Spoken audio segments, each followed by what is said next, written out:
My, what a lovely mortal he sent my way. Such a silly man, that Phaedros. Does he truly think I can't tell one of you from another?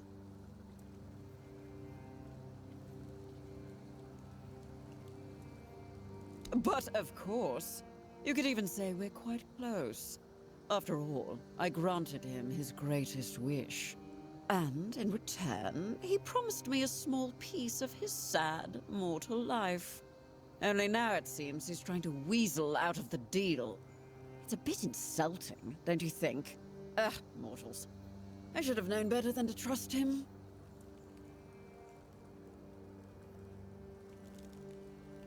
Knowledge, of course. A lofty dream of saving Avalon by filling it with monstrous beings. On the one hand, it sounds delightful. On the other, it's a bit of a waste.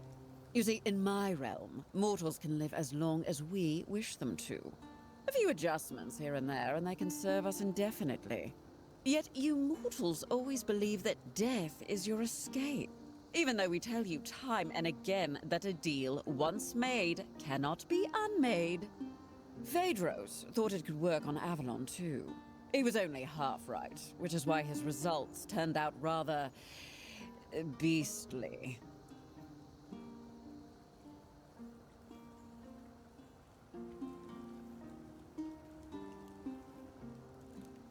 Well, you take a creature that shouldn't be alive, yet is, and you combine it with the human spark that has such a relentless drive for survival. The results are quite curious. Part beast, part human. Overall nothing that should ever grace this realm. Or any other, really. But he kept trying, that fool, and kept returning here, ranting that I tricked him and trying to break the deal.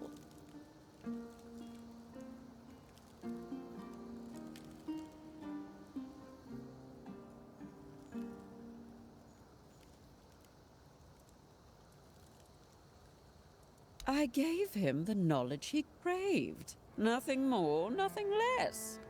How he used it? That's not my responsibility, is it? They were misery given form, driven by instinct and rudimentary intelligence. So, who knows? Maybe they were just regular mortals after all. Oh, my poor sweet thing. That's just how mortals are. They use, they lie, and they'll do anything to save their own skin. Now, don't fret. I don't blame you for falling for Phaedros' little ruse. In fact, how about we make a deal? How about I give you a little something, and you take it straight to his hidey hole? Then he can bear the consequences for trying to fool us both. What do you say?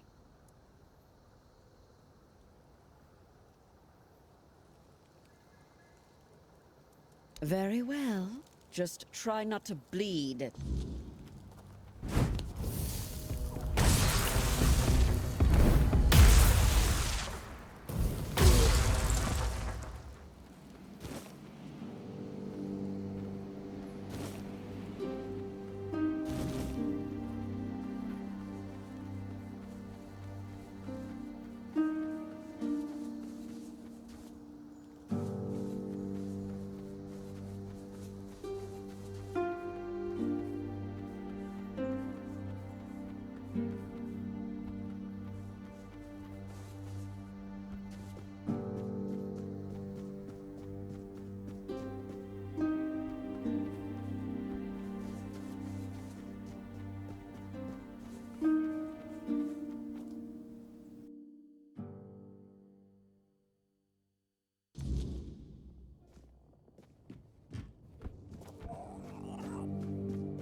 So, you're the one Phaedros dragged into his madness.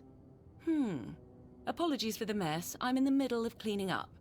I'm Alma, the alchemist. Pleased to meet you. I won't deny, I'd have preferred to meet under much more favorable circumstances. I feel a bit like I've been caught at the scene of a crime, which, in a sense, I have. Although, in my defense, if we're speaking of crimes, this one is twofold. Phaedros's reckless experiments had to be stopped. The Guild warned him repeatedly that he was crossing the line.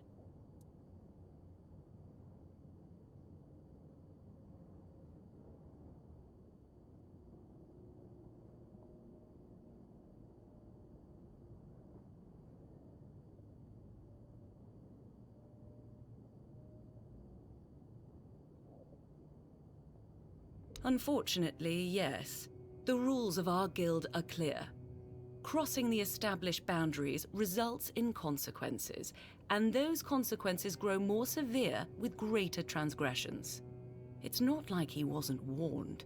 He knew exactly what he was doing and the risks involved. Believe me, taking measures like this brings me no joy. But we can't keep constant control over everyone. There are certain acts that simply cannot be forgiven. Phaedros was a threat, not just to himself and the Guild, but to others as well. I'm sorry it had to come to this. First, I need to finish cleaning up here and prepare Phaedros for a proper burial. I'll also secure the rest of his research and materials to ensure they don't fall into the wrong hands. And then I'll have to write a report. Ugh. I hate paperwork. There are so many better ways to spend my time. And then, we'll talk about your next assignment.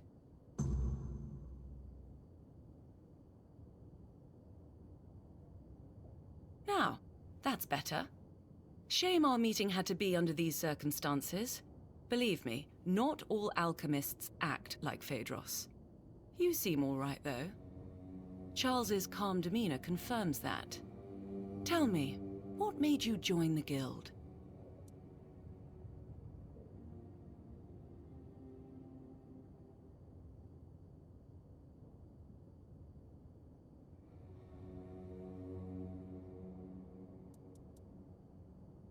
A noble goal, right? I feel the same way.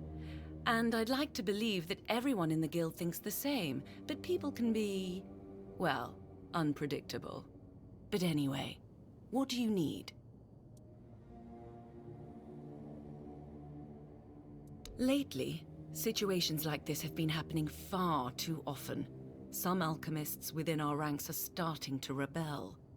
Or they're coming up with utterly ridiculous ideas.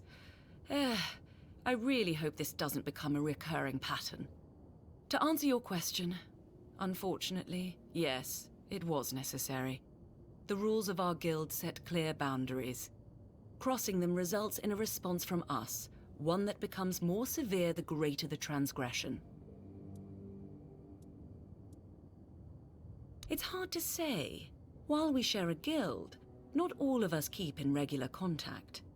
Many members aren't as open about their affiliation as I am. They have their own lives and obligations, some of which might be highly conflicting.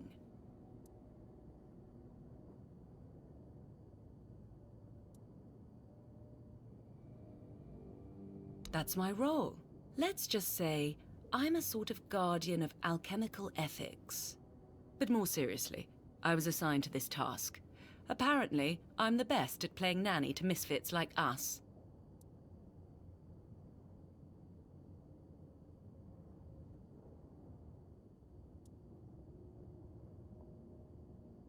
Charles is my Croakmore, though he's far from a typical specimen of his kind. He won't bite your hand off, unless, of course, he senses ill intent. At the moment, he trusts you, which is rather uncommon. I wouldn't call the process taming. It was something different. Let's say it involved a more invasive intervention. I found Charles just after he was born, abandoned by his mother, so I took him in. It was the perfect chance to examine his brain. While working on his exposed skull, I had to disrupt the areas responsible for his sense of belonging and aggression. If this were a question, I would say it's a valid one. To be honest, I don't know the exact answer. I assume it all depends on perspective. If we accept that the brains of living beings are a kind of biological mechanism, then perhaps I managed to redirect the function of that mechanism so that it operates based on different needs and perceives its place in the world differently. Yes, that seems likely. All I understand is that it's a form of ancient magic, supposedly discovered by Merlin, who used it to repel the weirdness. A menhir with burning weird fire can repel the weirdness on a far larger scale than a simple bonfire fueled by ethereal cobweb. Unfortunately, that's everything I know. As an alchemist, these are mysteries far beyond my knowledge or expertise. The hierarchical structure of the regular Camelosian guilds isn't something we strictly adhere to in the Alchemist Guild. Each of us has freedom in our research, as long as we don't violate ethical guidelines. I'm trying to conduct field research, but the last few weeks have been exceptionally frustrating. I lack the necessary specimens, and I'm not exactly equipped to gather them myself. I'm skilled with a lancet, not a sword. I heard you're trustworthy. But first, a warning. The task I have for you is unpleasant and messy. It involves extracting brain matter, but before you even get to that part, you'll need to risk your life to get close enough. I need brain centers from 3 creatures. A Nookalivi, a human infected with the Red Death, and a villager touched by the weirdness. I've heard stories about peasants on farmlands near Kunacht. They were unlucky that the Menhir stopped protecting the place where they lived. I'll reward you for each of the 3 brains, as long as they're intact. A bloody pulp is better suited as a snack for Charles.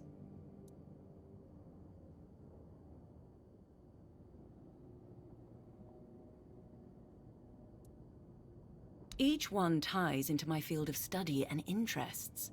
The Nookalivi is the result of the Red Priest's experiments, likely involving the weirdness. As for the afflicted humans, I suspect significant brain alterations occur during contact with the weirdness, as well as in the final stages of the Red Death. The Red Priests have written studies, but I'd like to see for myself.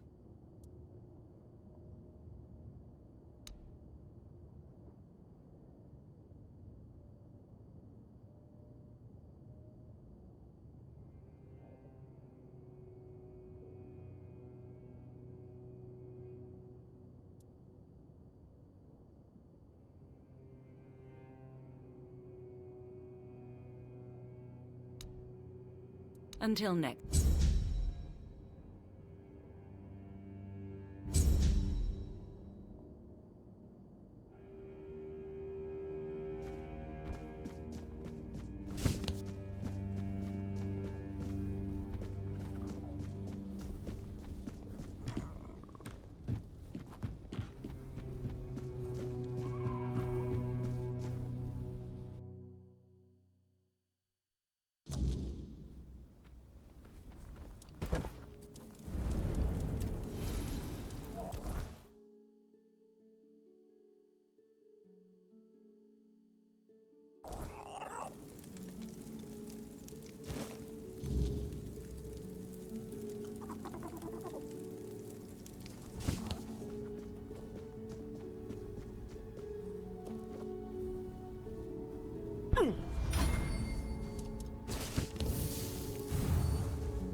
Oh, the brain of a truly unique creature, though I do pity its existence.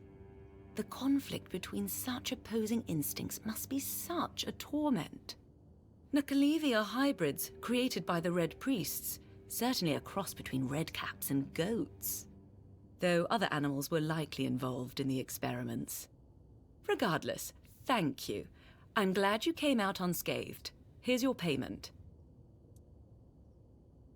Thank you. I trust you took the necessary precautions. The plague is known for its high contagion rate. I must admit, this is an important moment for me, for various reasons. I will soon begin the brain examination. Thank you again. Poor soul. I only hope his consciousness completely vanished, sparing him any awareness of this nightmare. Since the weirdness began to re-emerge, cases like this have sadly become more common. Thank you. I hope that through these studies I can better understand the connection between our biology and the weirdness. So, it seems we're almost done. But I must ask for your help with one last matter. Before we met, I made contact with Dalriata trappers who agreed to get me the brain of an ice weaver. Out of their group, only 2 survived. Let's just say they've been making some threats. I need you to go to the exchange for me. Can I count on you?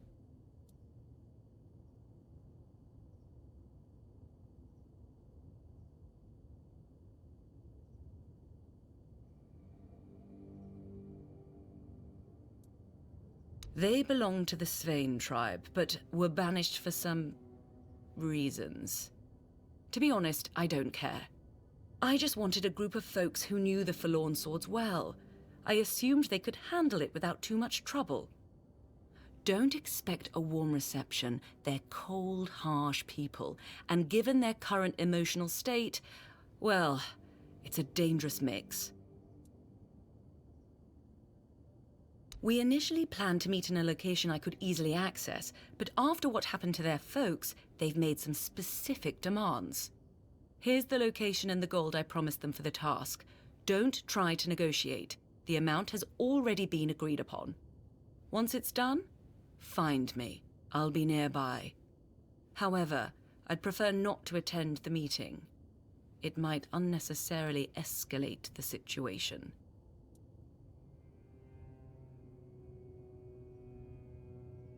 Until next time.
A non-Rita wandering through these frigid lands.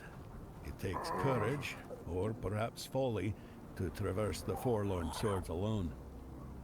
Sit, if it pleases you. A warm flame is rare here. The farther north you go, the less life you'll find. Nothing but snow. You.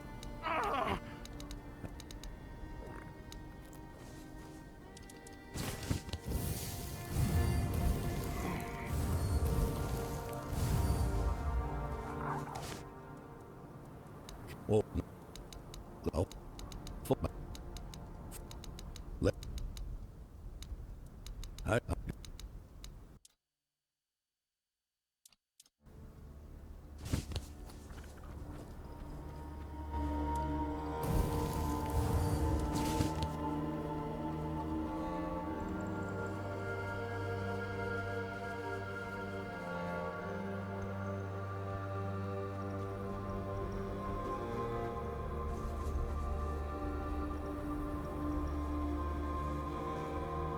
Look, Raylan, the alchemist's little lady sent her lapdog.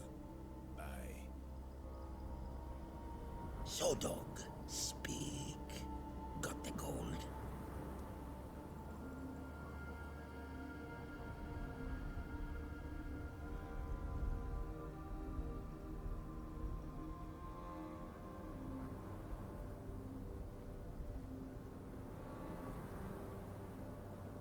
Raylan, this bastard's up to something. Or he's not his head. Aye. Last chance. Either we finish the deal, or we settle this another way. So, got the gold.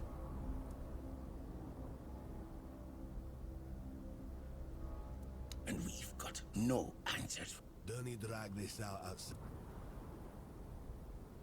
Raylan, check it. No much. Not much. You heard him. We lost 3 of our brothers on this job. You think we could just go back to the village and say they died so we can walk away with a handful of coins? Double it.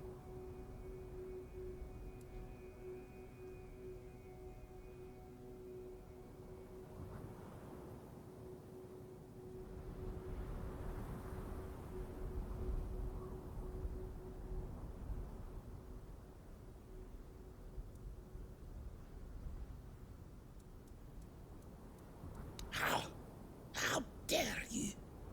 He's right, Kvar. Let's hand him the cursed thing and be off. Nothing left for us here. You're lucky today, stranger. Pray we never cross paths again.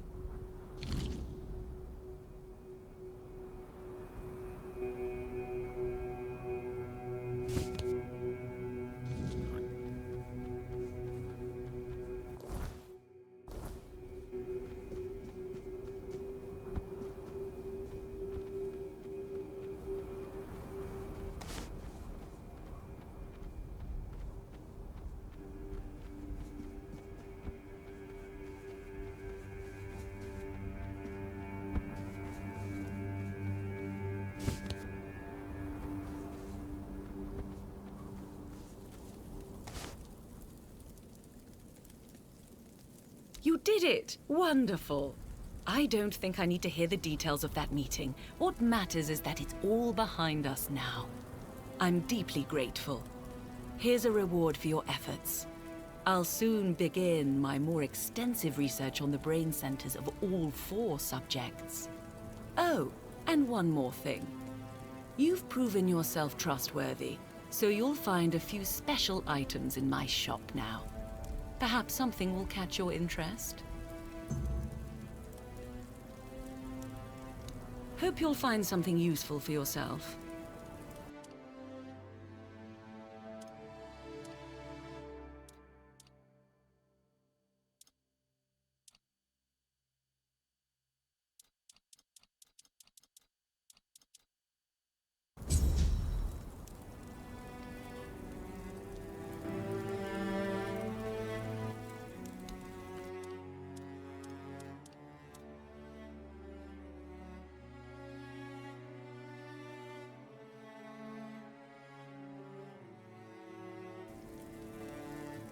You've already done so much. Thank you for that.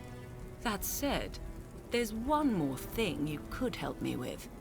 The Guild has been trying to get in touch with Dolph Jonquier for a while now. He went missing somewhere in the Forlorn Swords. All I know is that he was supposed to be conducting research in the territory of the Sven tribe. We need to make sure he's safe and sound. He's one of the senior members of the Guild, although I didn't see him much. He spent most of his time working in the field.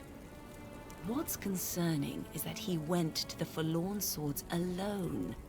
He's not familiar with the Dalraita tribes, and the situation in that region is unstable.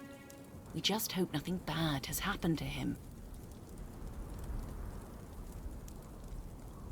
I appreciate it. Once you find him, ask him to provide a report on his research and bring it back to me. I'll pass it along to the right people. Don't worry, there's nothing suspicious about this. It's standard practice. Every member of the Alchemist Guild is required to submit these reports from time to time. Until next time.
That's me.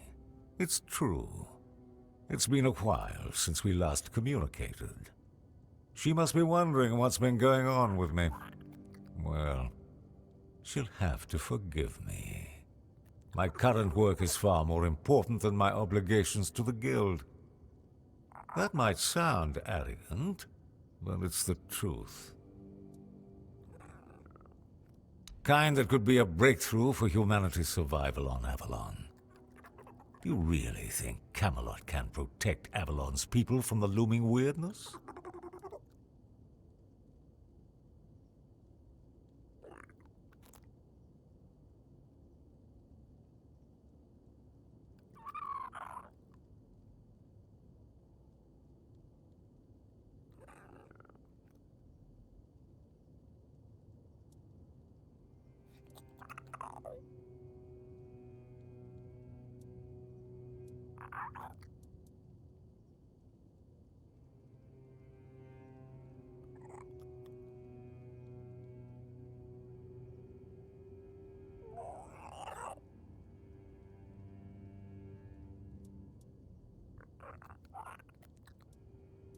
I think so too. And it's not just their disorganization or corruption. It's their physical frailty. But I can change that. You see, the Dalriata are far superior specimens of humanity compared to anyone else on Avalon. I'm trying to isolate the essence of that superiority, both physical and spiritual.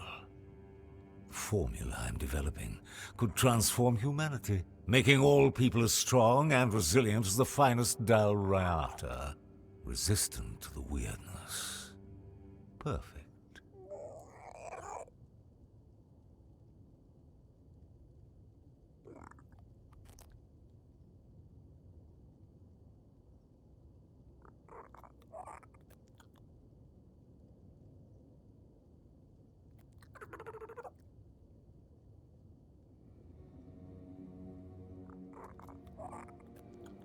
In the face of the looming catastrophe, should I care about cost? That's nonsense. The time for tallying costs is long behind us. Now we must focus on how to become strong enough to survive, not on the weak, who will perish anyway. Will you help me with this?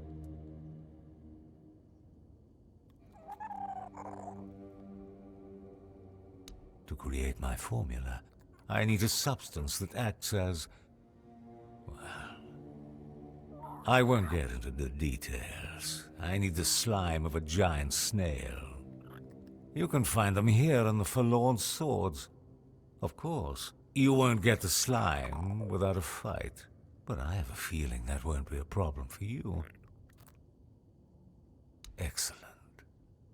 The sooner you complete this task, the sooner I can get back to work.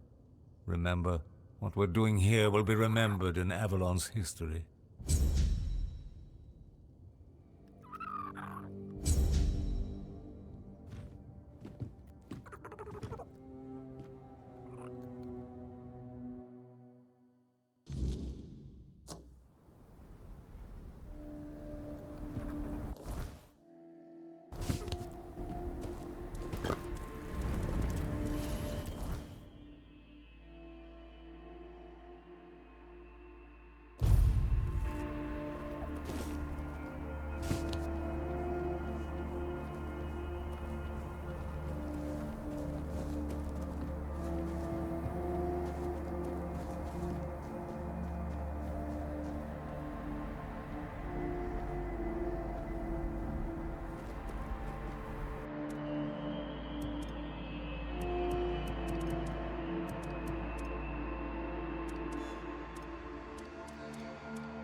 trust, I can move forward with my research. Here's your payment. Though, of course, the greatest reward is knowing you've contributed to a breakthrough that could change Avalon. Speaking of which, would you like to contribute a little bit more?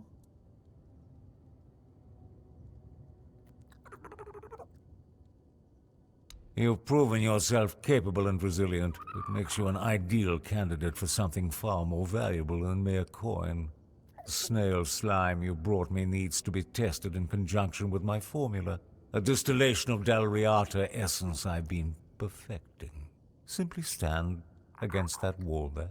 One small injection, and you could become stronger, faster, maybe even resistant to the weirdness itself.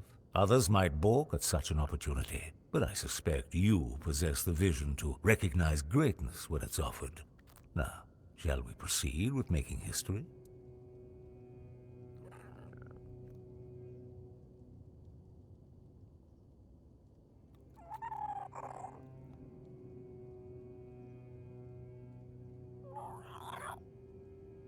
Ah, how predictable. The truly visionary are always dismissed by those who lack imagination or courage. When the weirdness consumes Avalon, remember this moment. When you chose fear over evolution, mediocrity over perfection. Perhaps I overestimated you. No matter. There will be others who recognize the necessity of my work. Here, take it and go. And mark my words, the Guild's obsession with documentation is precisely why they fail.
Given how much you've helped us, I think it's time for you to meet Heled.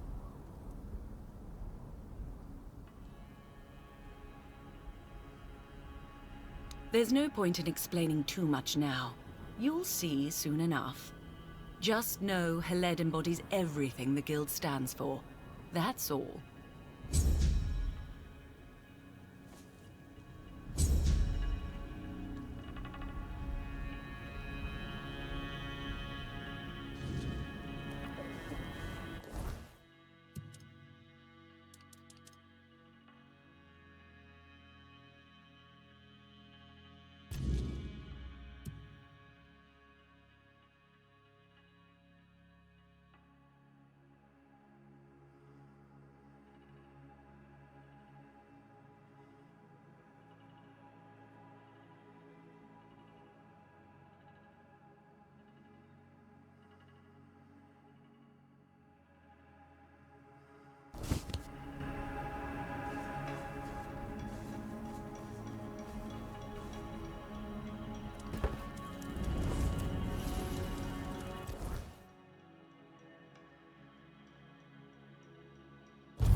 It's good to finally meet you.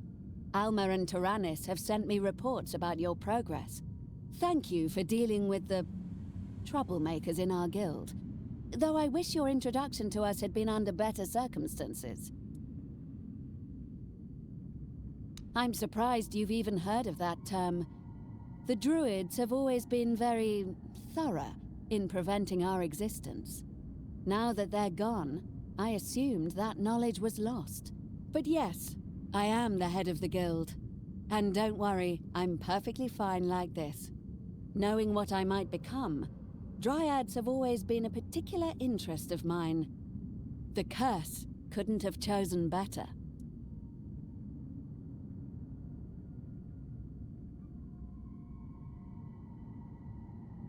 The guild was founded long before I became a Dryad. Trust me, I spent my entire career preparing for this eventuality. I built this place, gathered like-minded people, and only then entered the ritual circle. Becoming bound to this place wasn't a problem. It was an opportunity. Yes, a very old, very persistent one. Born of something abhorrent, I believe. It's carried and sustained across the land by the weirdness. I doubt we'll ever trace its origins. I've spent most of my life researching its possible causes, and this is the only explanation, despite what some druids might have thought about the so-called feminine weaknesses they harped on about. For further research, of course. I'm not sure how much you know about Dryads, but we are as bound to a place as it is bound to us. I perceive things differently now, in ways I never could when I was flesh and blood. My connection to nature is far deeper than any druid could dream of. We are surrounded by boundless energies, and I feel their currents flowing through every creature, every plant around me. It's made me realize how much there is still to discover, and how uniquely positioned I am for the exploration. Well, my form might be surprising. After all, if you ask any druid, a dryad is a failure. But to me, it's a step in the right direction. You see, a dryad forms when a female druid is unable to complete her rite of passage. Sadly, it happens more often than not. But this has always been a personal fascination of mine, so I came prepared. I was fairly certain, yes. This curse, for I do believe it's an ancient curse on the land, is nearly impossible to avoid. There have been rare cases where a Bandrui was born instead of a dryad, but those are exceptionally uncommon. It's better to prepare for the most likely outcome than gamble on the rarest one, isn't it? I decided not to see being bound to this place as a burden, but as an opportunity. Ah, I'm glad you asked. You've arrived just in time to witness our crowning achievement. You see, the propaganda about druids using human sacrifices in their rituals was not entirely unfounded. It wasn't something they did constantly, but it did happen on occasion, and the results were incredibly powerful. It allowed them to manipulate the weirdness in ways that were previously impossible. The force of creation, combined with the pure potential of the weirdness, created limitless possibilities. But the cost was too great for anyone with even the most basic of morals.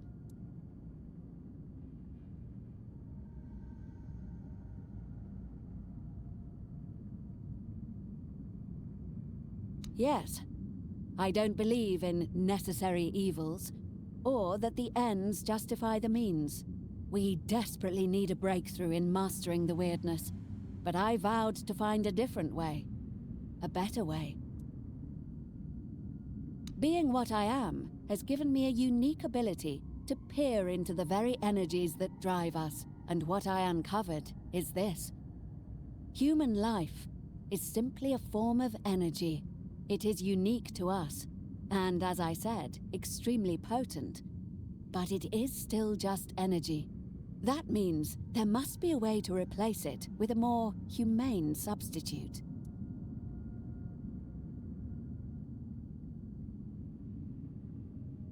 Why? It doesn't take anything away from your humanity. Your life force may drive you, but it doesn't compel you to do anything. Except survive, I suppose. It's a spark that makes you who you are. But what you do with it is entirely your choice.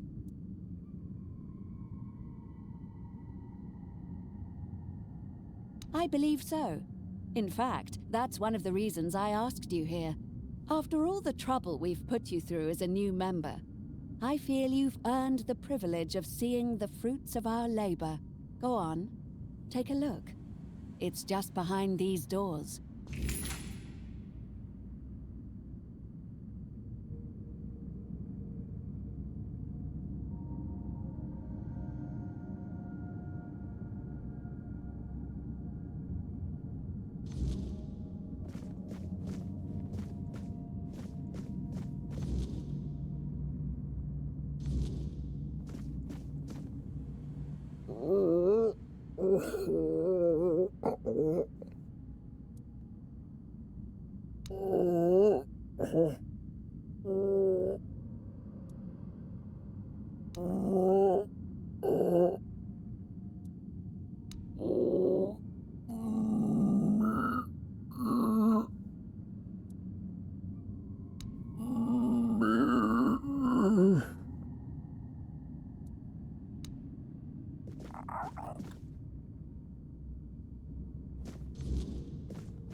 And what do you think? Impressive, isn't it?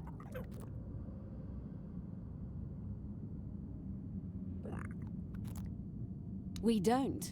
Every component was obtained in strict accordance with the Guild's code of conduct.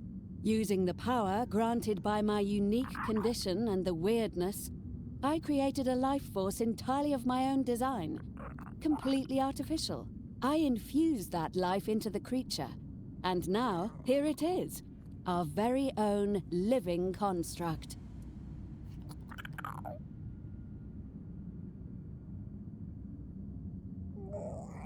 Don't be vulgar. Of course not.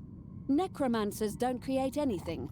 They merely toy with residual energies lingering in the dead.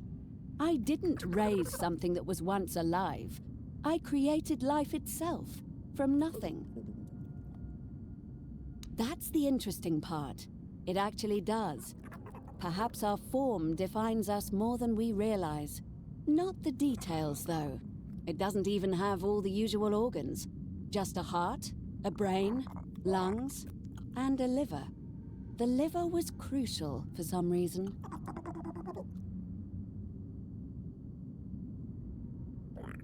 How so?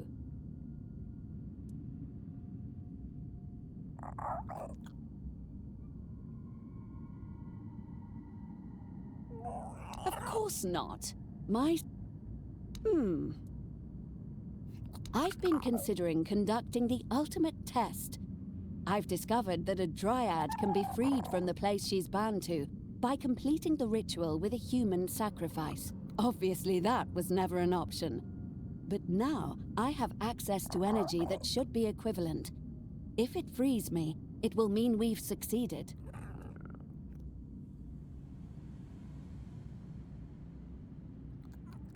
The energy has to be released, yes.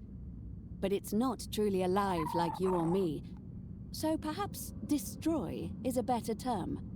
You have been vital in ensuring our guild runs smoothly once again.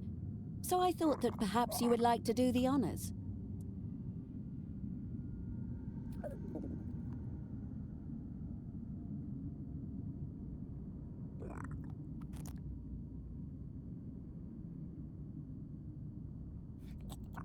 No, the chamber is ready for the ritual. You may proceed.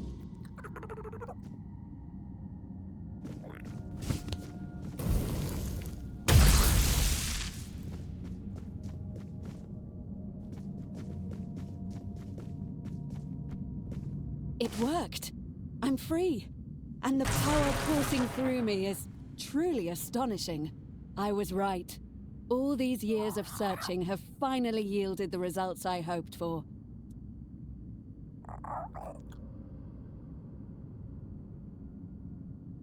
No, of course not. It only means that its life energy was equivalent to that of a human. It worked exactly as it was supposed to. You can stop worrying now. This truly is the beginning of a new era. Not only for us, but for all of Avalon. Now, I welcome you to the Guild as our newest member. Our doors will always be open to you, but I believe you have your own path to follow. Just be mindful that from now on, you are part of something greater. Whatever decisions you make, do not forget what it means to be an alchemist.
Hey, you there.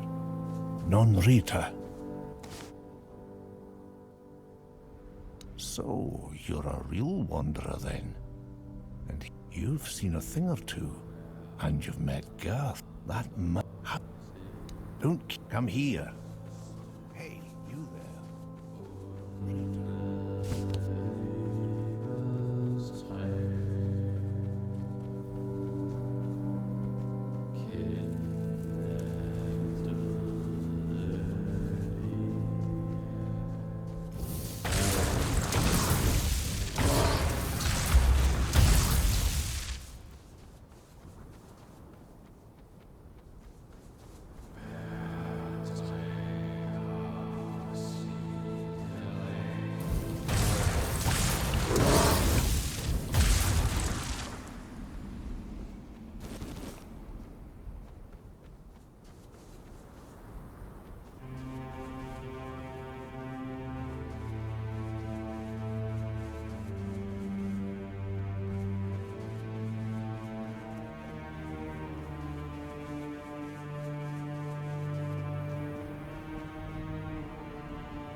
Hello there, and sorry I haven't much time for chatter, I'm afraid.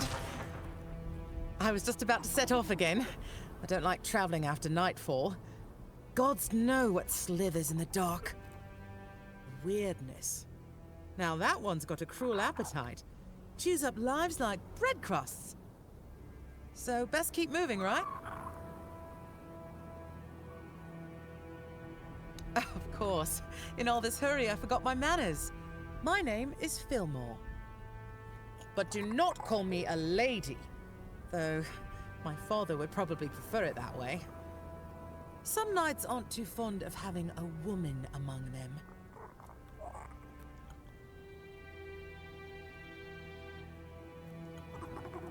Why? I suppose I thought it would make me count. People notice a knight. They move aside when you pass. I read that even among the Knights of the Round Table, there were few women. Percival, for example. Oh, what a wonderful life she must have had. Yes, he's a bit, overprotective.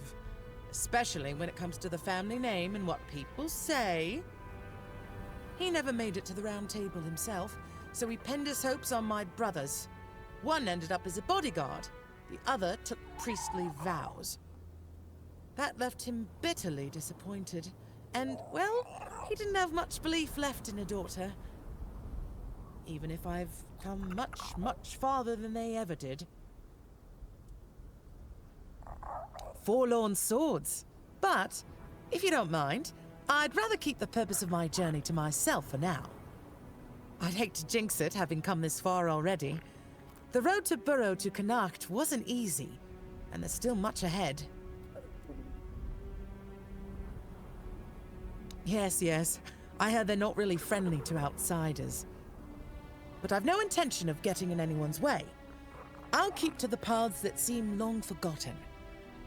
Besides, I'm not exactly searching for something most folk would care about anyway. Thank you. Safe travels, kind wanderer.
You again? I see you've decided to head into the Forlorn Swords yourself. Just look. The Frostgrot shells! They're near! I've heard that some... The first Frostgrot I ever saw was in Camelot. It had been brought there by soldiers from the Forlorn Swords, on orders from the magicians and alchemists of the capital. The whole meaning of its life was reduced to being a specimen. They laughed at it. So slow, so useless, they said. They said the same things my father said about me many times. You're too slow, you're too weak, in his eyes. I heard that the path I chose marked me as useless. In the life they imagined for me, the only role I was ever meant to fulfill was that of a courtly woman. As strange as it may sound, yes. Every knight, in the end, must choose their heraldry. I wanted mine to be the Frostgrots. But first, I had to get to know them. See them in their natural home, free and beautiful. And now, I'm so close.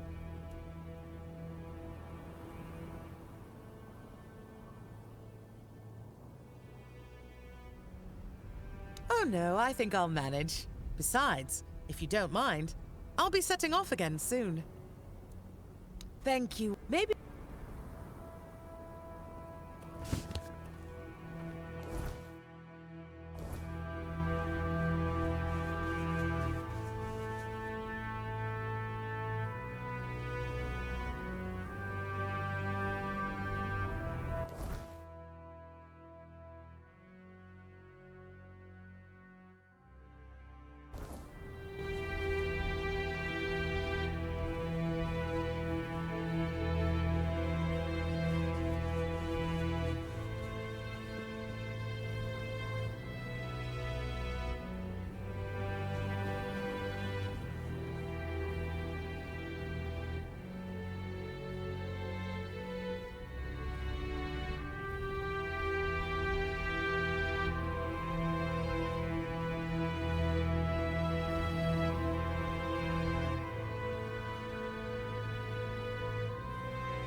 How's Scott? X. Now.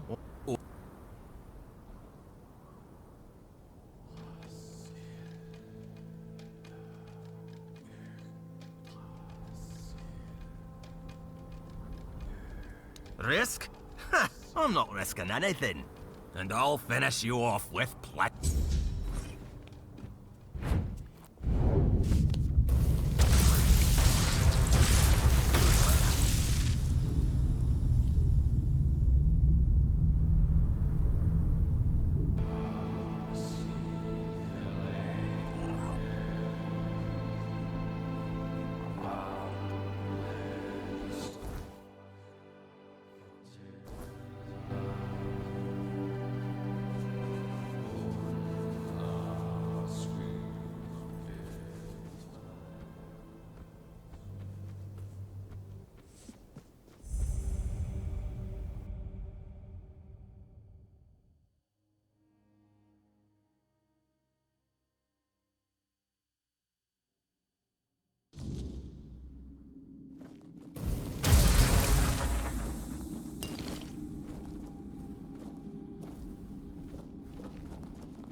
It's all lost.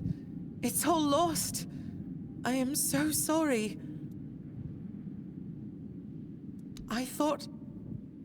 I don't know what I thought. At first, the Frostgrots were curious. They started crawling toward me, and then there were flashes, sparks. They wanted to kill me. I didn't want to. I had to defend myself. If there is no world where beautiful things don't end in violence, then what's the point? But so be it. If this is what everything comes down to, then I'll die fighting. Draw your...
It's always a pleasure to see...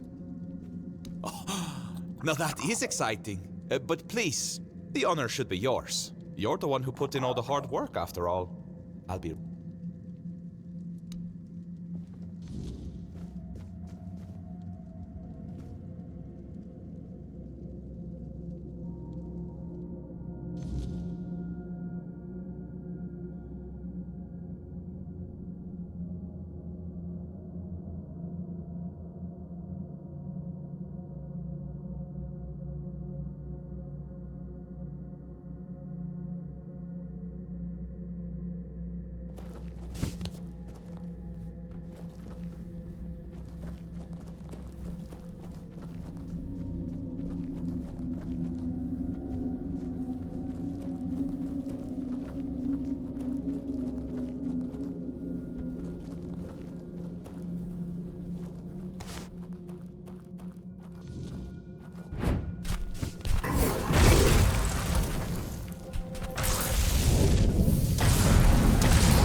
Oh, you're back.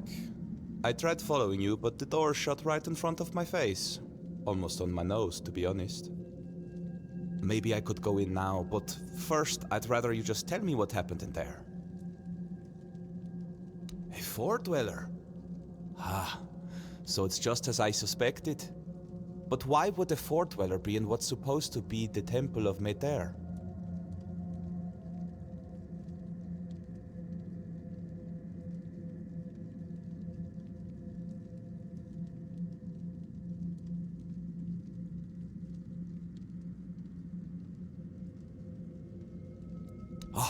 Oh, I see now. According to the Volker legends, the first berserkers were born on the battlefield during the war with the Four-Dwellers. Mater was supposed to lend them her anger and strength, but maybe the truth is far more visceral.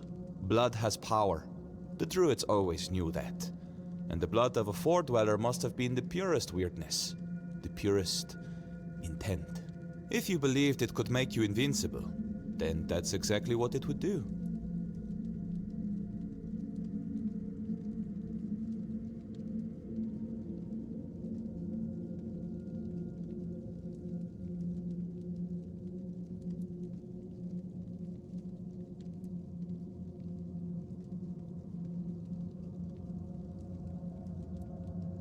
War is disgusting. Blood, rot, viscera, it's all part of it. What happens in war is never pretty. Maybe, once. It could have been a captive, brought here by the Dalrita and hidden in the vault. But there's no way it survived for 600 years, being bled over and over again. Nothing could endure that. At least, I hope not. I think it's an apparition of the weirdness. Same with the blood. But with intent that strong, sustained for so long, it's probably indistinguishable from the real thing.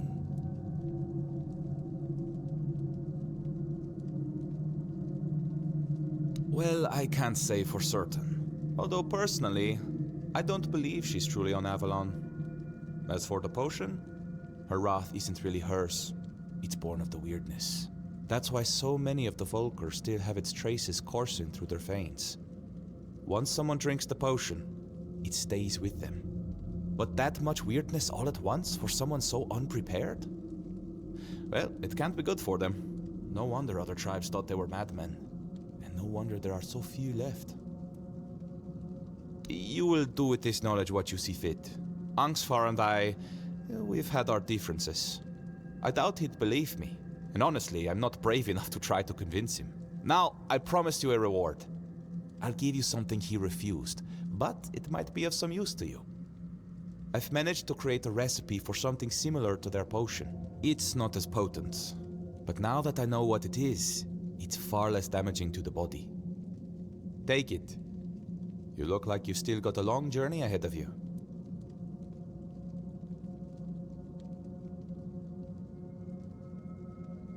The potion is sacred to the Volker. What I've made isn't. He worried that instead of giving his tribe a new purpose, it would only hasten their decline. And I think he might have been right. Don't mention it. It's been a pleasure meeting you. I think I'll stay here for a while and see how things unfold. After that, I'll find another mystery to chase. Who knows? Maybe our paths will cross again, fellow traveler in the weirdness. In the meantime, try not to get into too much trouble. Unless it's something interesting.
You tread where others dare not. Speak, mortal. Why have you come to the dark beneath the world? Trigva. His corruption festers even here, staining the roots of the world. If you wish to destroy him, you must prove you understand the price of power.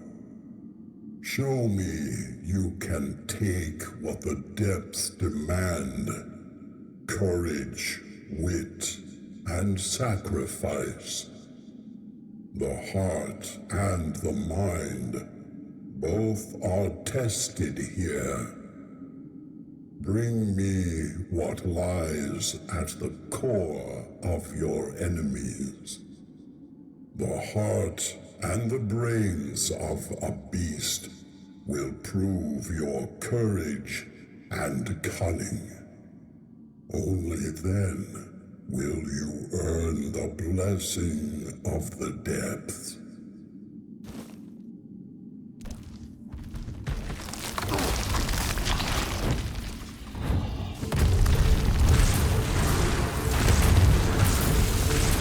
The beast lies slain, its heart and mind laid bare.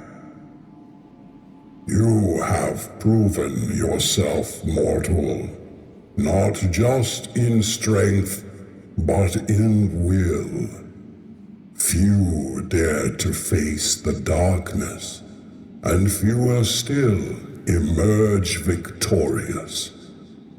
You have earned the blessing of the depth. Take it, and know it binds you to the weight of what lies below, the unyielding, the eternal, the unseen. This fragment is yours, forged by the shadows and the earth itself. Go now, and tread carefully. The depths remember all who walk them.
It is you. Are you following me, human? Wherever I flee, you always end up showing up. Anyway, it doesn't matter. At last, the cold, right? Just you and the biting chill. Pierces the body, clears the mind. No damn pecking and no damn yapping. I truly don't know how you manage to endure a lifetime surrounded by other humans.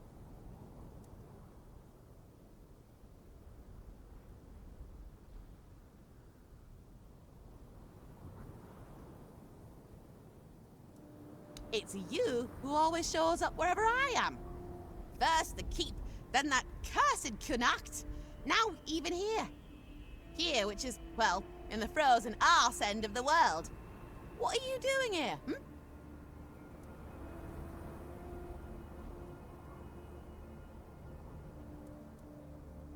Right. You and half of the mad bastards in Avalon. Go ahead, dig through the ruins, freeze your ass off, and get yourself killed over a legend. I'm sure that'll end well.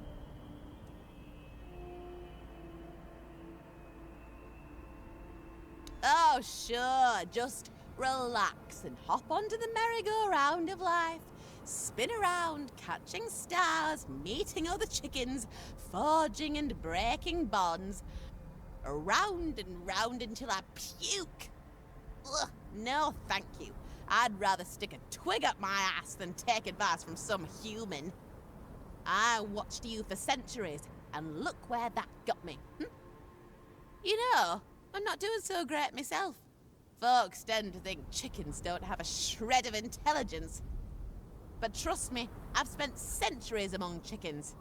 Every single day they tremble for their lives. When will they chop off our heads? When will they throw us into a soup? Or maybe this time they'll roast us over a fire? Damned if you do and damned if you don't. Sorry, I'm getting a bit emotional. But it's hard, you know. It's really hard.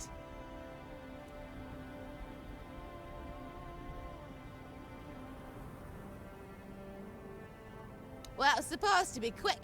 A small reconnaissance mission, then back home, to Tuathan.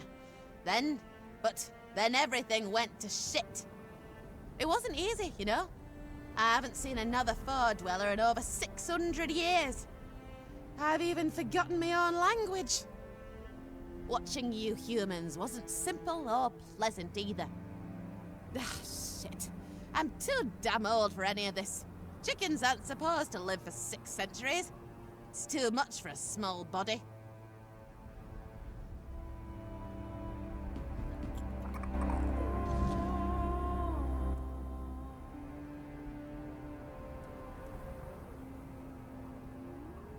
I had enough of spying on humans. The mission I was given makes no sense. What occupies you the most is who's screwing whom, how much gold someone has, and whatever nonsense the Red Priest spewed in his last sermon. For quack's sake, what's the point of it all? All of the pettiness makes me sick. A shitty life dressed in shitty feathers. And I say that as a chicken. I swear I've got no idea how you managed to win the war 6 centuries ago.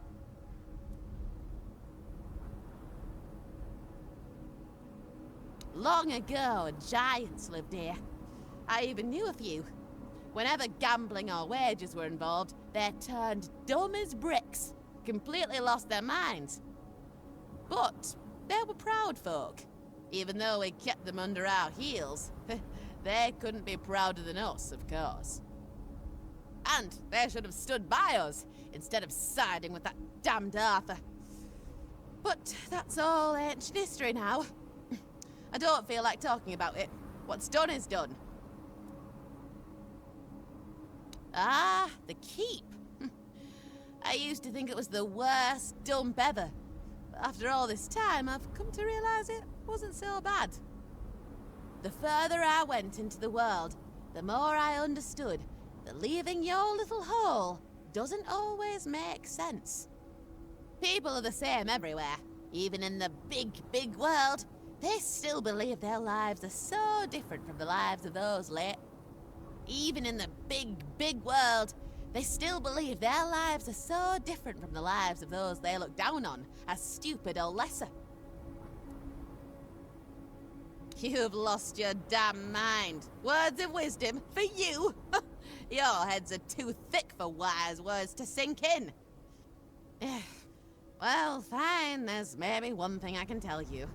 Make your choices with people in mind. Despite all the shite you create and leave behind, the best things you do happen when you simply act human towards each other. But when it comes to things you don't have answers for, well, that's when you start to lose your way. And in the end, everything goes to shit.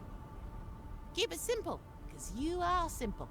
But simple doesn't have to mean bad or lesser. I'll just probably wait here until I freeze and die.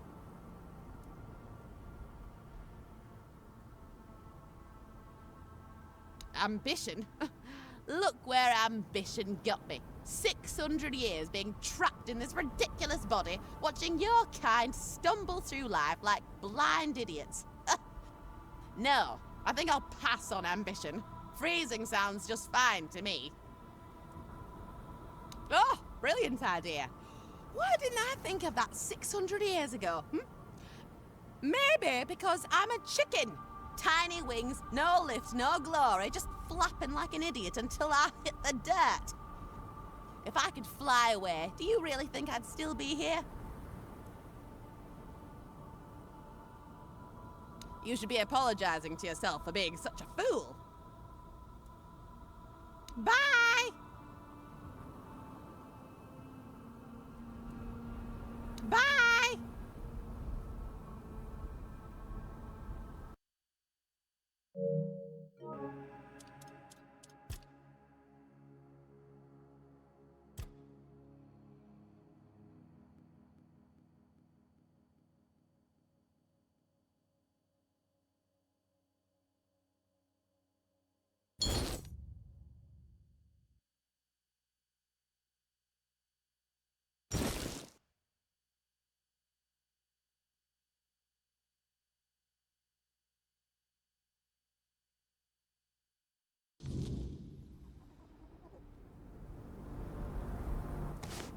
Bye!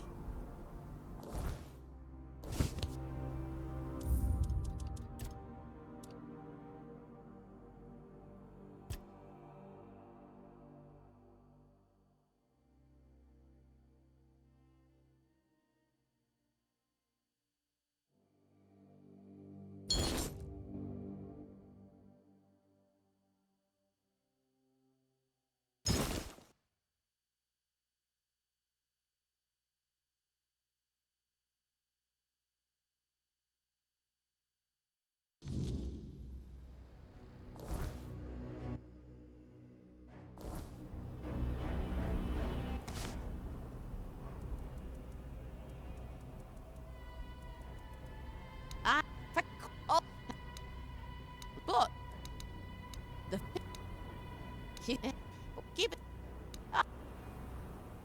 Oh, me! If I what? Well, no. I'm a chicken, and chickens don't fly. So why bother?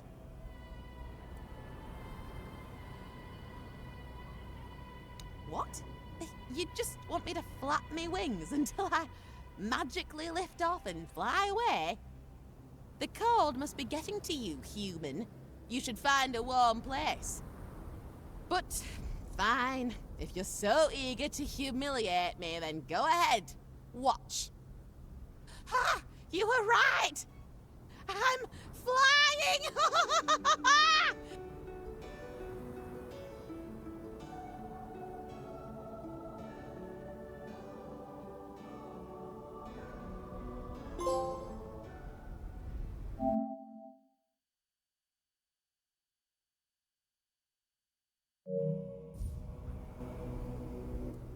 Bye!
dares disturb the silence of the stone?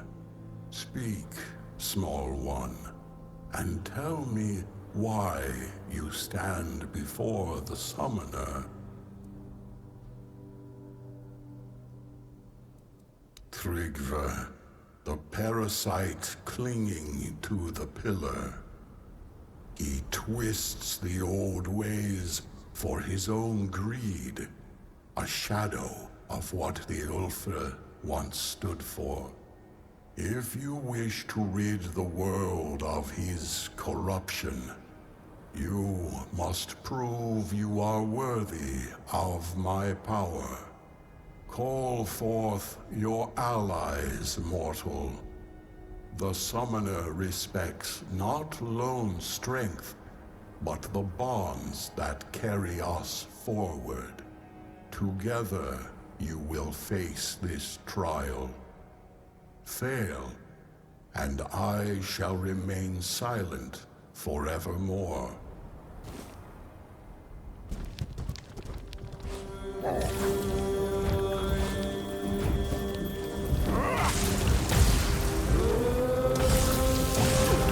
You have faced my summons and stood victorious.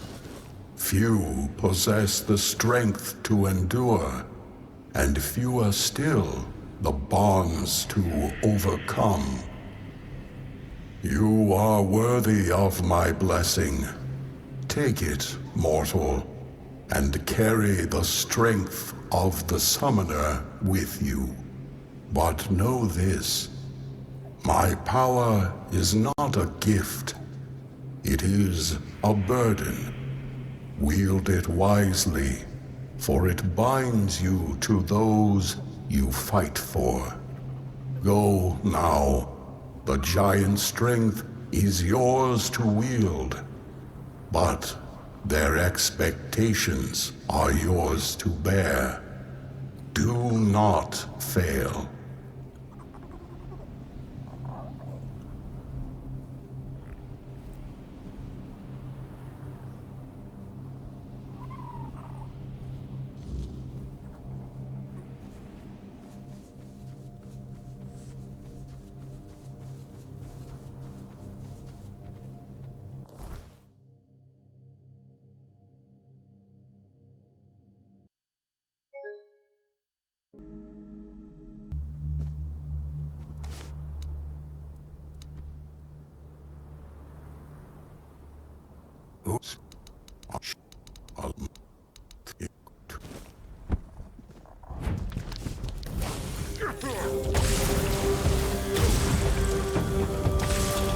You have faced my summons and stood victorious.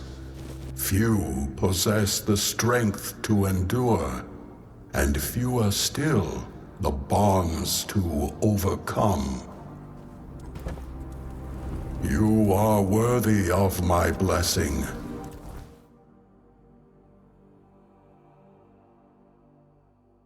Take it, mortal, and carry the strength of the summoner with you. But know this, my power is not a gift. It is a burden. Wield it wisely, for it binds you to those you fight for. Go now. The giant strength is yours to wield, but their expectations are yours to bear. Do not fail.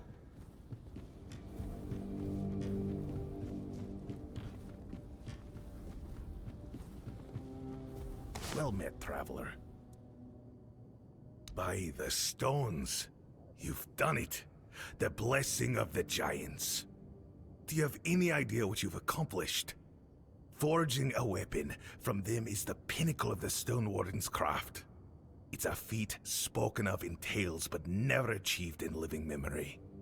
You've brought us to the peak of what we can do, and surpassed even that.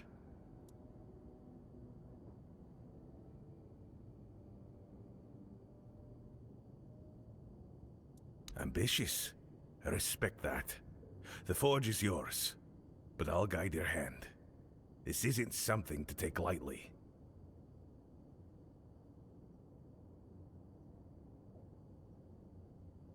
You've earned this moment. A stone warden in all but name, shaping the strength of giants. Use it well, and make it count.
You fought bravely, and I have heard your will. Me, the new chieftain. I never sought this, but if that's what the tribe needs, then I'll do my best. A fine choice, truly. You got the heart for this, and the tribe needs someone like you to lead. You fought for the Ulfr in ways few others have. Let's hope the weight of leadership only strengthens you further. And you've done well, choosing wisely when the tribe needed it most. I'm humbled, really. I'll make sure our tribe is strong and united, and yes, I'll go to the moot. The Ulfr will have their voice. Thank you for everything you did. We surely couldn't have made it without you. First, I need to get this Thrigvi nonsense out of their heads. That'll be the hardest part. Ulfr might be stubborn, but we're not fools. Once they see Thrigvi dead, they'll come to their senses. Before long, he'll be nothing more than a cautionary tale we tell our children. After that, we honor what the moot decides. If it means war, then we march. And there's nothing the Ulfr love more than battle. Now that you've spoken to the giants and put Thrigvi down, she might finally have a chance to return to herself. I hope the voices are silent now, or will be soon. I couldn't have done this without you. You have my deepest gratitude, and that of every Ulfr. You have my thanks and my respect. It's been a long time since the Ulfr had a reason to stand tall. Thanks to you, we have a reason once more.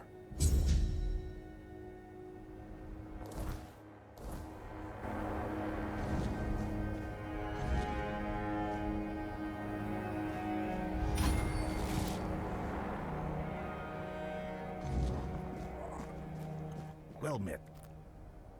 Until next time.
Please. Go, the hunter.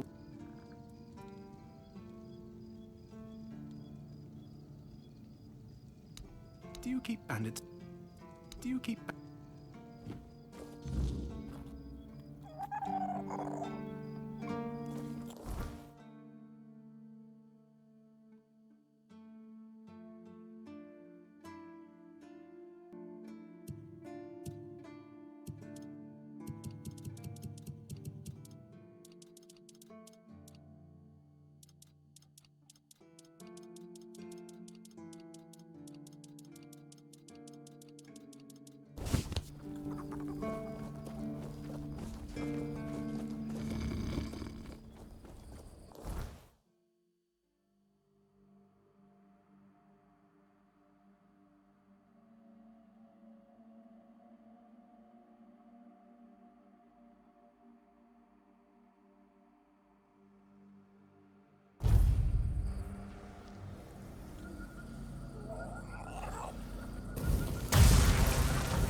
Did you hear something?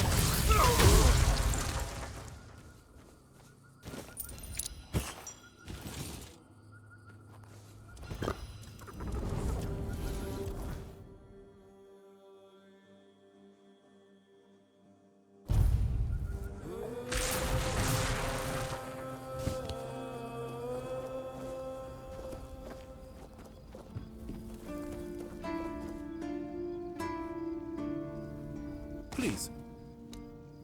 Well, well. It's like, yeah, I am hand. Go chop off some heads.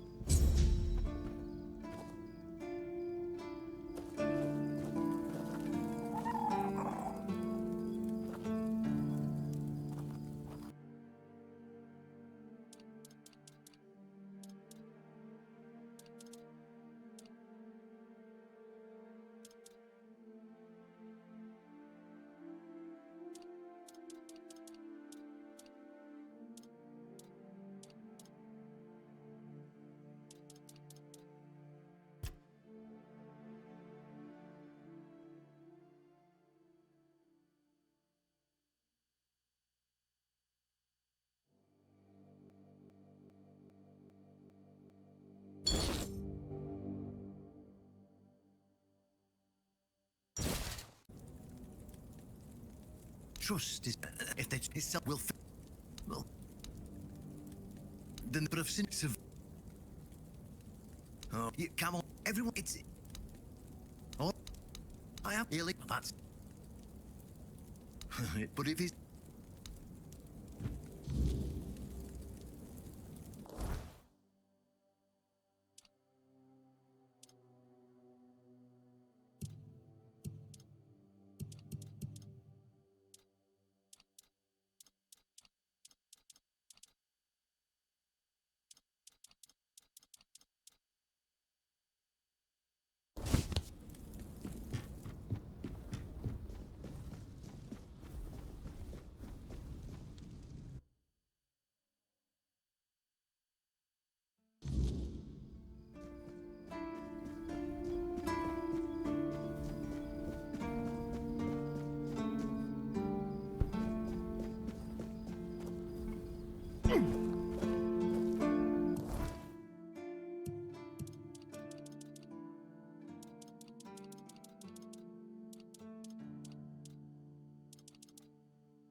You're no match for our band.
Please. Did they resist?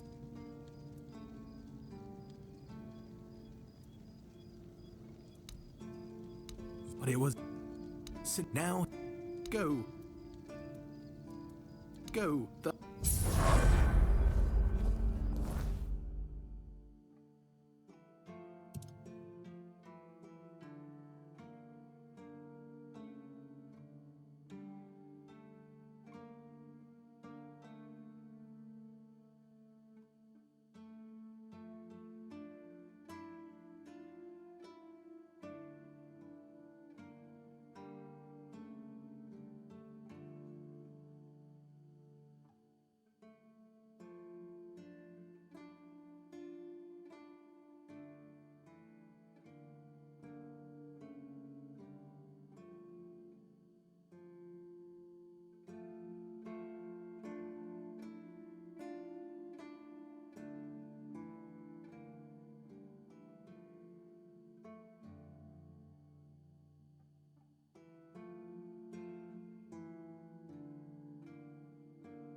Please. Nice.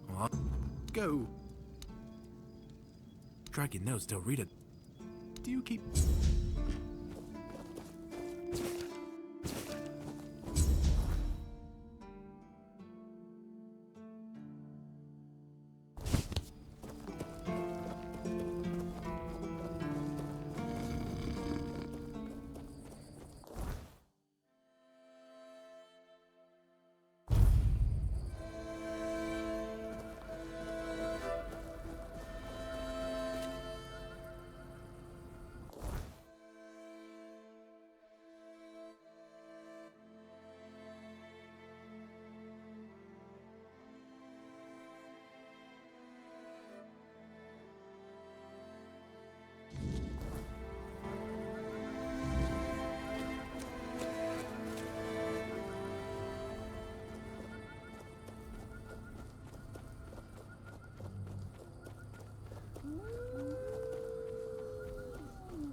Stay focused!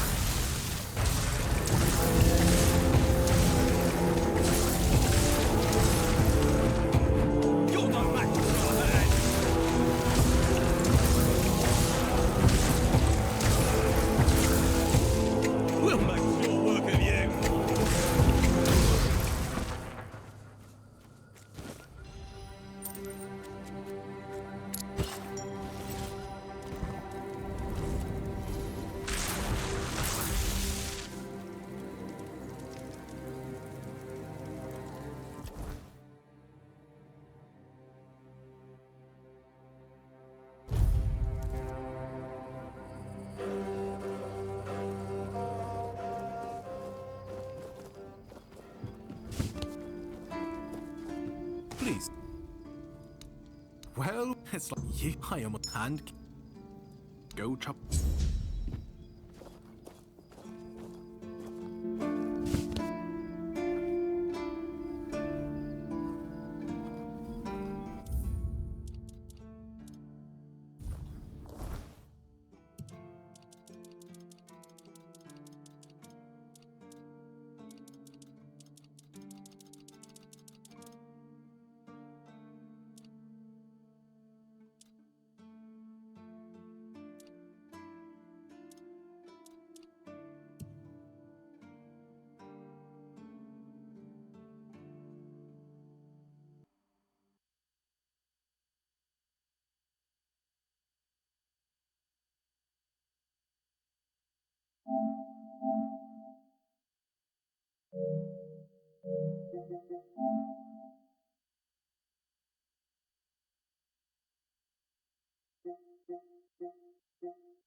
Think you lost your way? turn back and be on your way. This is the village of the Svean tribe. Whatever you're looking for, you won't find it here. Then maybe you'll find something, especially since you have the seal and all. What's the message? I doubt the chieftain has time for that right now, but you could deliver the message if he even agrees to see it. The path is open, but don't stay too long.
You outside.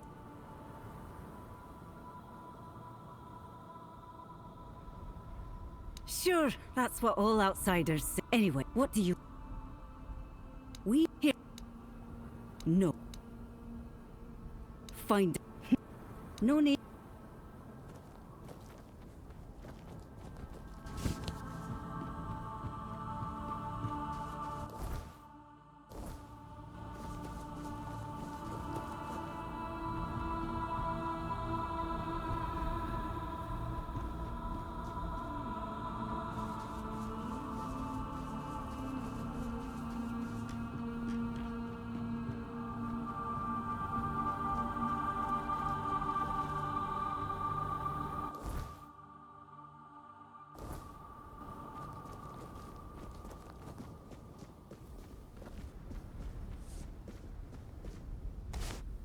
And who might you be?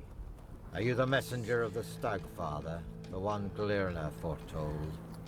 If she's right for once, well, that'd be a first. You're a little late, by the way.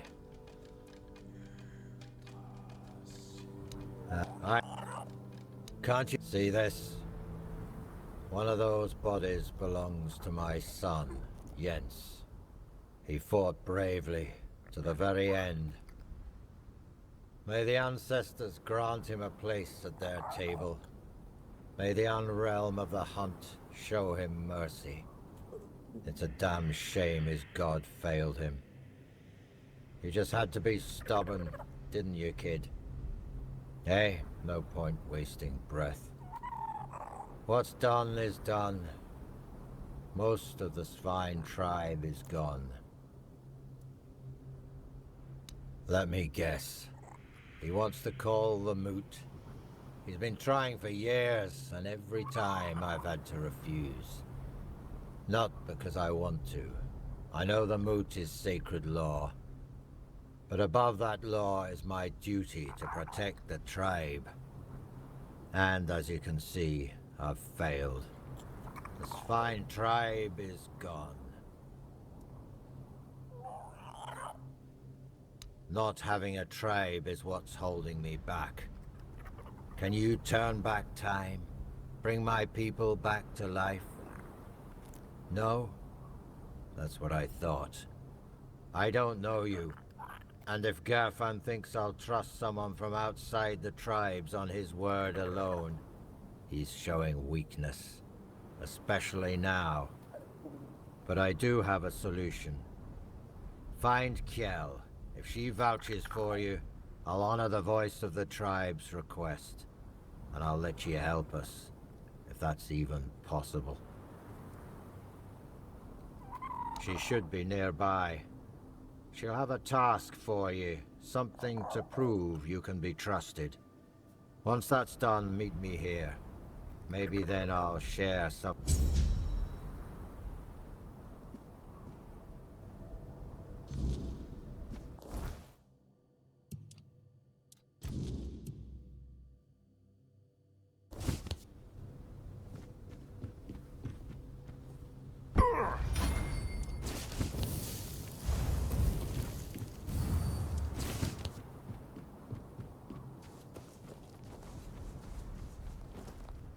What do you want?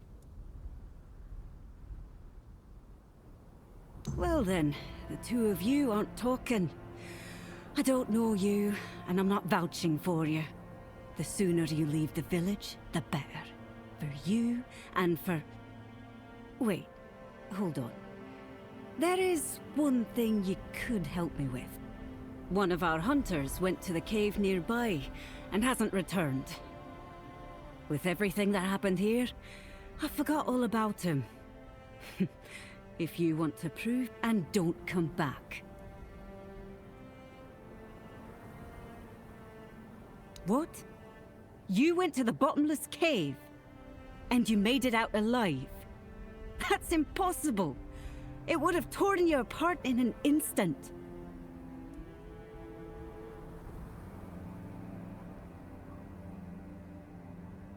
There is no missing hunter. I sent you to the bottomless cave because I was hoping to get rid of you. But now that you managed to make it out alive, I have to admit I'm impressed. I'm the best huntress here, and even I have respect for that place. I don't dare set foot in those parts. Go talk to Barlam, our chieftain. He'll probably find some use. I can't tell you more than that. Barlam will decide what you need to know. Well, you want a tour now? Want me to introduce you to every corpse? Even the dead wouldn't bother talking to outsiders, let alone the living, who've got their own problems. Much livelier. There was more noise, less dead silence, and it smelled of hearth smoke and roasting meat. Not blood. He's been in charge for as long as I can remember, and ruled wisely, fairly even. But turns out he was too lenient with some of us. And you see where that kind of weakness leads.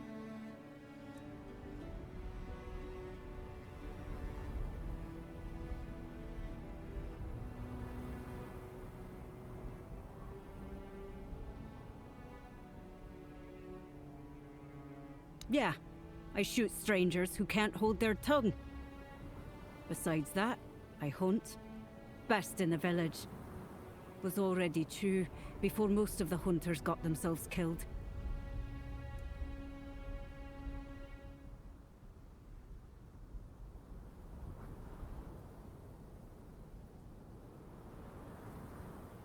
It is. Unless your goal is to freeze or get eaten by something mean. Then it's real easy. But we'll survive, even if there's only a handful of us left. And you, if you can't take care of yourself, you can always move on. I sure as hell won't stop you. Break a leg, or both.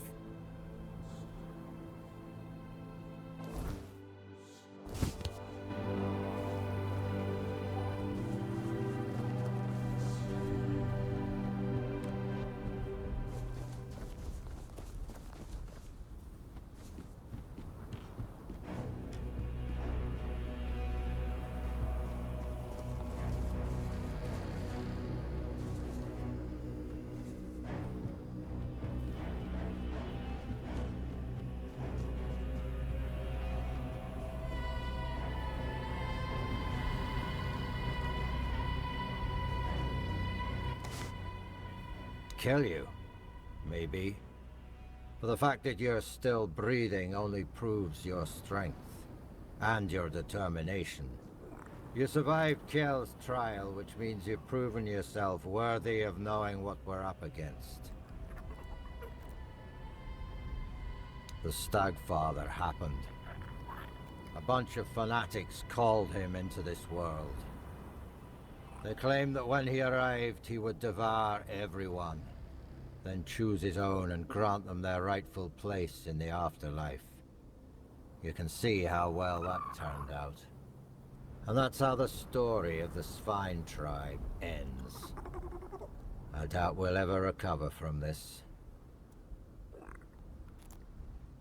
He is our most important god, the one we worshipped in the homelands.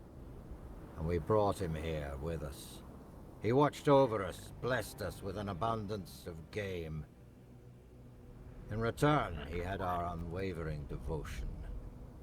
But, as it often happens, some became blindly devoted, while others began to doubt. And the first group decided that the rest were unworthy of the Stagfather's grace. So they set him loose, to kill the entire tribe. The faithful joined him. The unbelievers were slaughtered. One of ours, Gudri, did something completely suicidal, with the help of our shamaness. He accepted the god into his body and is trying to keep him contained. But he's growing weaker by the day. We don't have much time before the Stagfather breaks loose again. And trust me, mixing the old gods with the weirdness thickening in these lands is the worst possible combination. We have to act quickly, although I have no idea where to even start. Out of the question. If we don't deal with the Stagfather, what happened here will happen to the rest of the Forlorn Souls. And the only thing that's happened so far is you proving you don't bow to fear, and that you know how to handle a weapon. Now, I need someone willing to help the Svine. Well, that's a good question. Because I have no idea. Gudri won't be able to hold on much longer. And when he gives up, we're all lost. Go find Glirna. She must know something. She's the shamaness serving the damn thing, and somehow she's keeping Gudri alive. We may not like each other, but I know Glirna isn't a fanatic. She owes as much to her own tribe as she does to the Stagfather.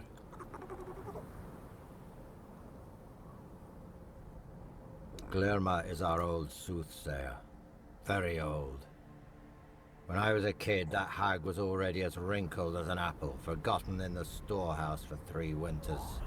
When I was a kid, that hag was already as wrinkled as an apple, forgotten. But fate has tangled our paths. And we have no choice but to work together. The fate of the tribe is more important than our petty squabbles. If you need to get ready, go see Hjarn. He'll help you with your gear. There's still the cook, Sagar. You could talk to him too. You can sleep in any of the empty houses. I'm sure their previous owners won't mind.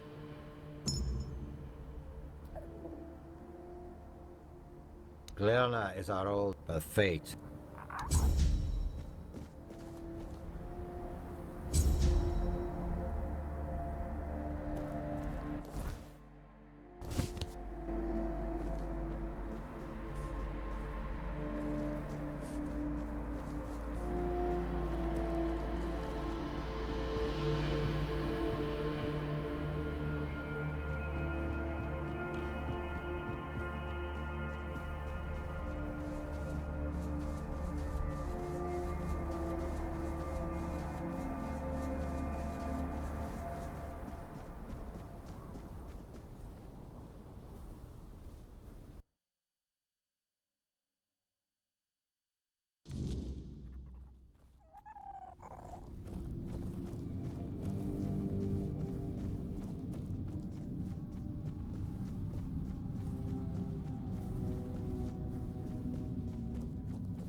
forest whispered, the fire screamed, the bones agreed, and at last, here you are, just in time.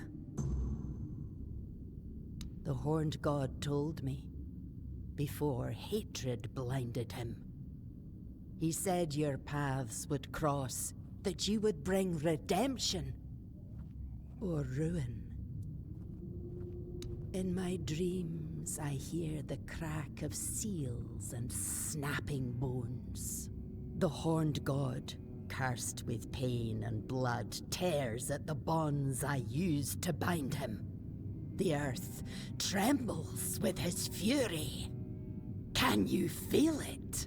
Soon, he will break free. And then we shall pay for calling him with blood, not faith. He cannot be healed. He will not forgive us. But I can try to keep him bound by will, by bone, and by blood. To do that, I need a fragment of his original self. The first trophy. The skull of the first stag ever hunted and offered in sacrifice to the horned god. It will remind him of who he once was. Bind his essence to the first offering, one made out of reverence, long enough for me to complete the rite that will seal him there. It's hidden, tied to the places where we once worshipped the horned god. 3 shrines, as old as the forest itself. But now, they must be destroyed. Each one is guarded by a servant of ancient memory. Kill them. Cast down what still remains upon their altars. Once all 3 fall, the 4th shrine, hidden and forgotten, will reveal itself. The first trophy waits there. Go, but be warned. The shrines are no longer sacred. They're foul. Go.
been waiting for you.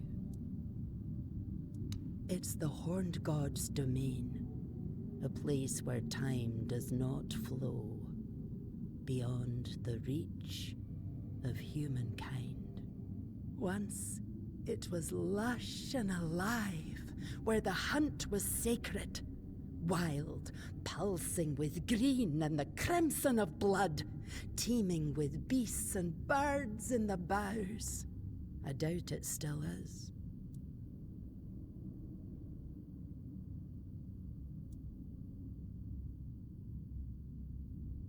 Yes, Gudri, who took the Horned God's fury into himself to save us all.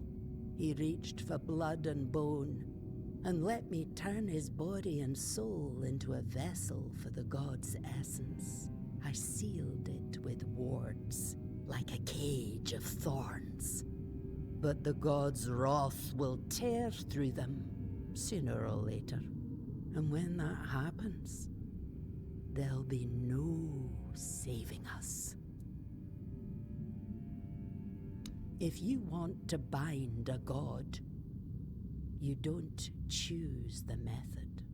You use everything. Old songs stolen from the dead, runes slick with black blood, teeth and claws. The Horned God in his hate-twisted form was a nightmare that came to devour us all. The finest warriors of the Spine, the pride of our tribe, gave their lives on the altar of battle to weaken him. My disciples, my sons and daughters, they strayed. After the Gunvalda massacre, I and the others who served the Horned God could not bear the shame. We heard our kin cry out and turned our heads. We betrayed our blood. The most devout called upon the old powers, out of grief, out of rage, but without reverence or care. They begged the Horned God to come and punish us. And he did. Not as a guardian, not as a spirit of the woods. He came as fury, pain, and slaughter.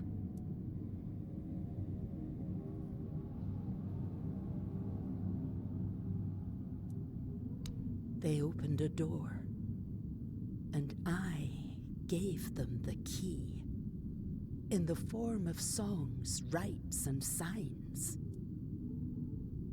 I didn't think they'd reach so deep into the dark. By the time I saw what they were doing, the earth was already soaked in blood. I knew you'd succeed. Fire and bone do not lie. There's no time left, child. The Horned God is tearing Gudri's body apart, and his fury fills the air. Soon, his essence will break loose and devour everything in its path. I must begin the ritual, but I fear he may be too blinded by rage and pain to see the first trophy as anything more than bone and memory.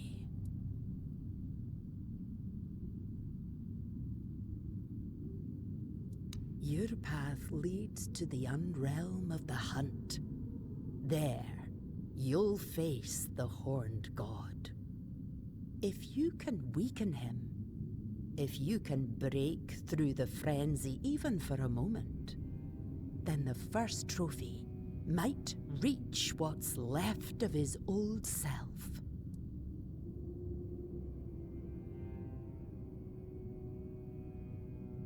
Oh, child, we both know you're not entirely human. Your second... I understand.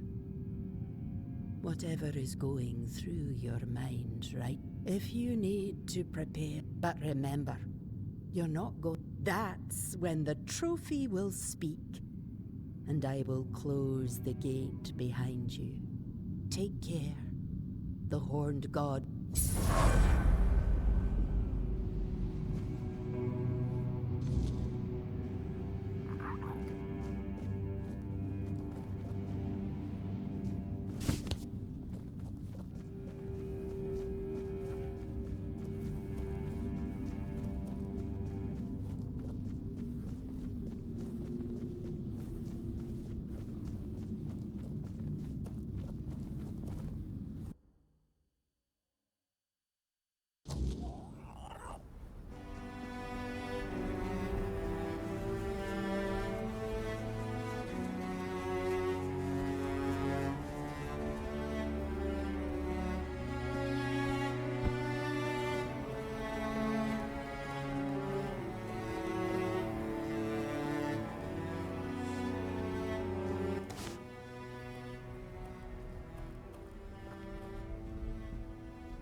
We need to get rid of that damn thing once and for all. Even if it means the woods stay empty, I won't let my people live in fear anymore. For too Gudry must die. And when he does, the Stagfather will show himself. That's what...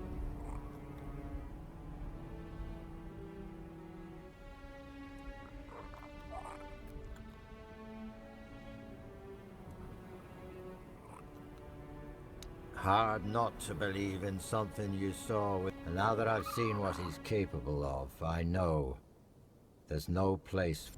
Besides, not on my own, of course. From what I understand, the fight has to take place in 2 realms. And I already know you can walk that unrealm.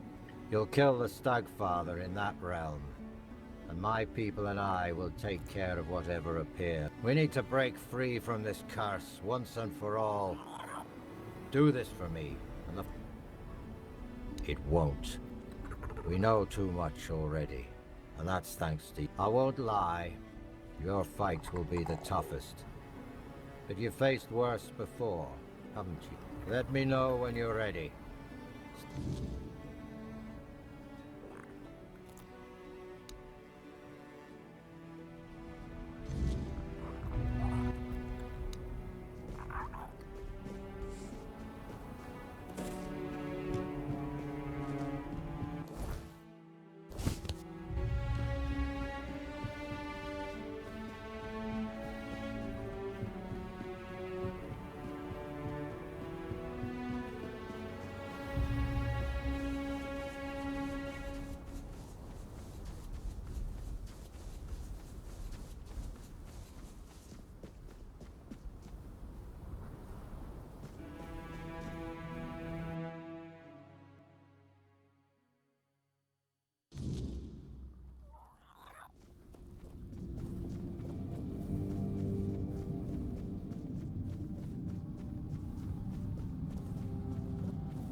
By what right do you tread in my realm, blasphemer?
Svain owe me obedience.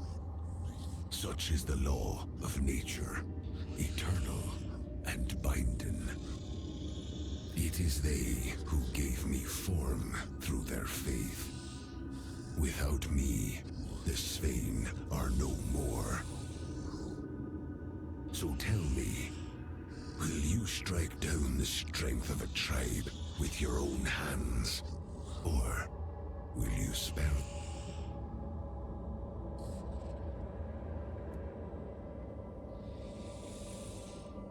I cannot refuse the but know this. Die with honor.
You killed him. He was our big... You ripped the heart...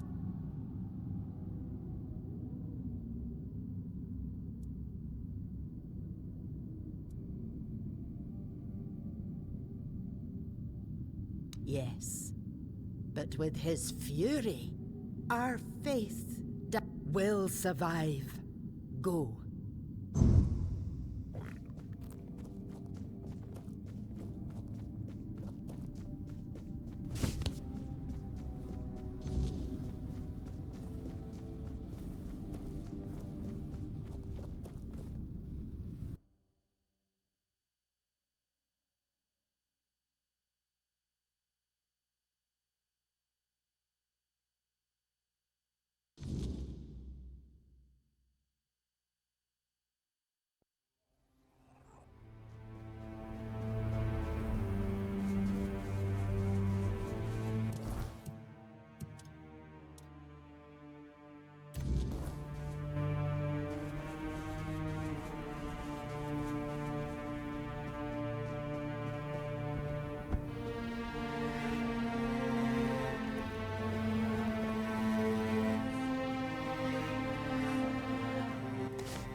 You made the right choice.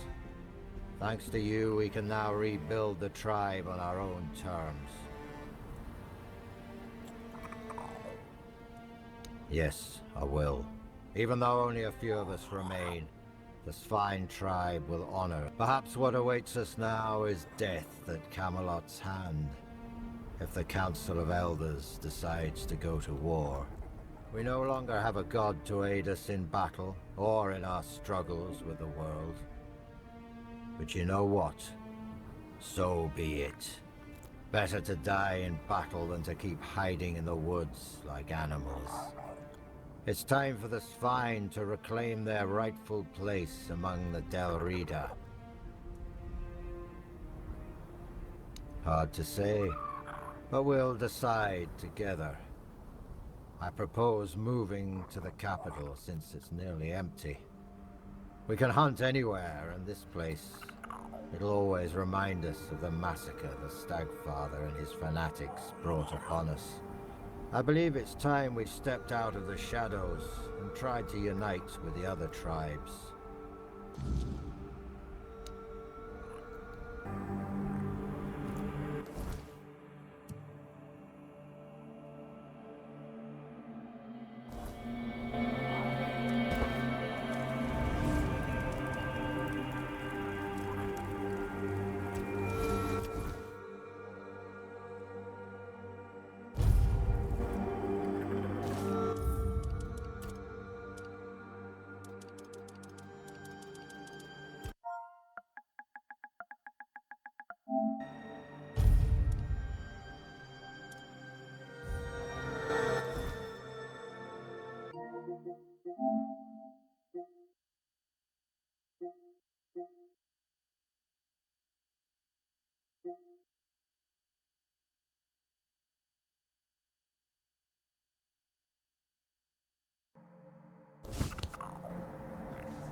not rot in idleness. This emptiness. I cannot bear it. I threw nothing without my king. No. Don't speak that name. It's a traitor's name, hateful and vile. Let it be cursed. I died a traitor's death, trampled and torn apart. Fitting. So very fitting. I thought that would be enough. But I failed him in life. How could one measly death be my absolution? I couldn't. I can't. I clawed my way out of the abyss, but came back empty-handed.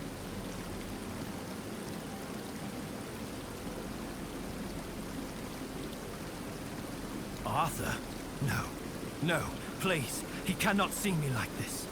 He mustn't be made to look at me. My blade. My erendite. And I laid behind. In the abyss. Deep in the weirdness. I cannot face my king without it. My soul belongs to him, as do I. But without it I have nothing. I cannot kneel before him and offer him nothing.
Everything was lost.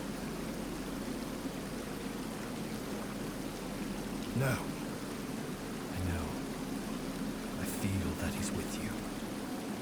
But there's nothing I can say to him. I won't beg forgiveness for my betrayal. I don't even know what I feel more. His mercy or his scorn. Please, as his closest confidant, take my blade.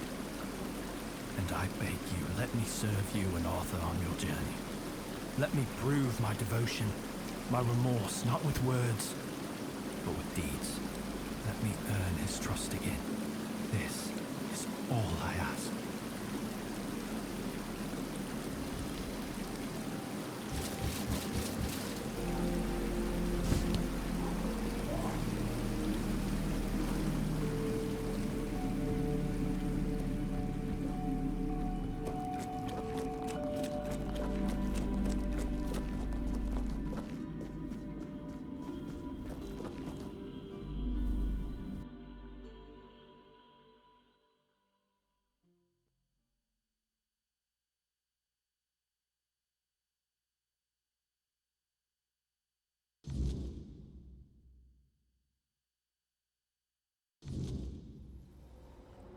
I wished for someone to find Sir Lancelot's tomb and calm his tormented soul.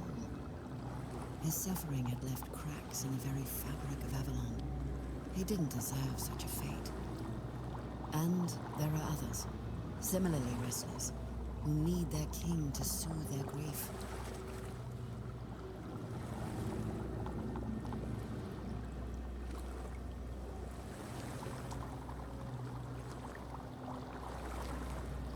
What is King Arthur without his faithful knights? Merely half a legend, If not, they thrive by his side, and he thrives by theirs. And Avalon's foundations only grow strong. Sir Lancelot carries centuries of grief, and only serving his king once more can ease him. Ah, I've been dreading that question. You've already met them all, I'm afraid. I'm the last remaining member of the guild. Well, until now. You can see why I was so excited.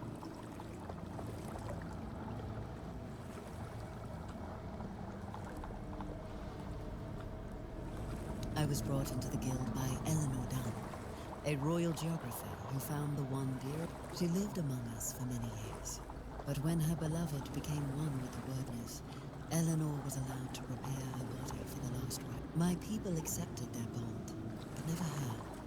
So she left, and I followed her.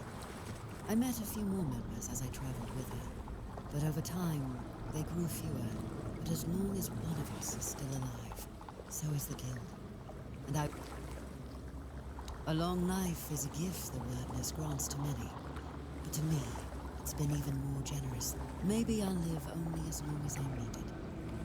Whatever the wordness wills, I'll accept it. It's a bit more complicated than that. The wordness is our fears. It can be whatever we wish it to be. And we are part of the wordness. And it is part of us. Not as well as the Fordwellers once could, but perhaps go and seek the next of the fallen.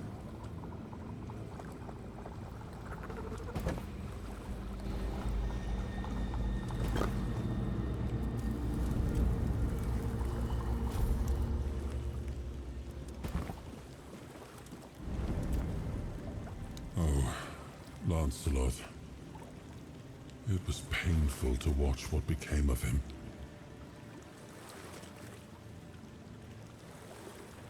Confident, steadfast, eloquent. Nothing like the tormented soul you've seen.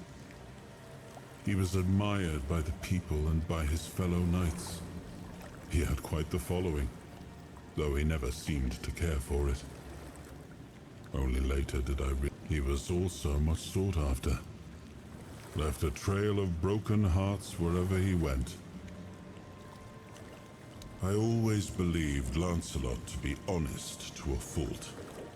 He never hesitated to speak his mind. And I valued that in him. I trusted him completely. And I thought his faith in me, in my vision for but it wasn't. I don't know when or how that trust was lost. And to this day, it still pains me. But know this. Even in betrayal, Lancelot never sought to serve himself. He was a good man. I forgave him long ago. What saddens me is that he still cannot forgive himself. But I understand why. The rebellion he led hurt not only me, it wounded all of Avalon.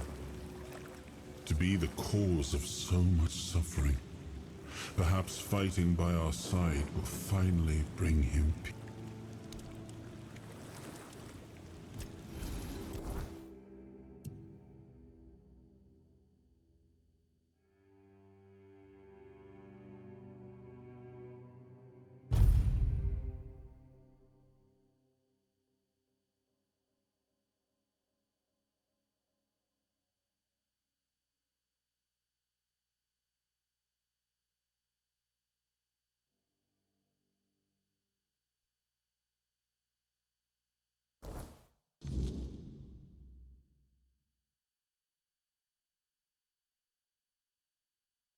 Show yourself!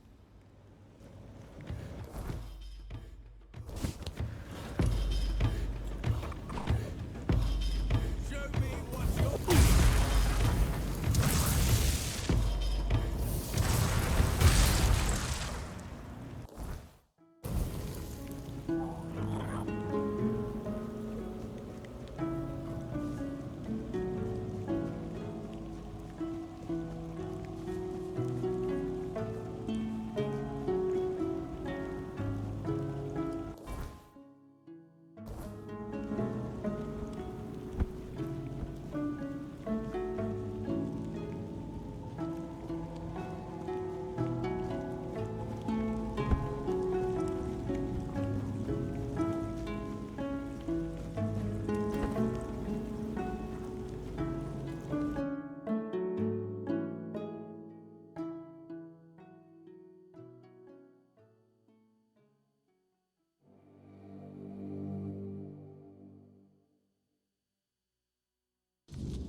not too pleased.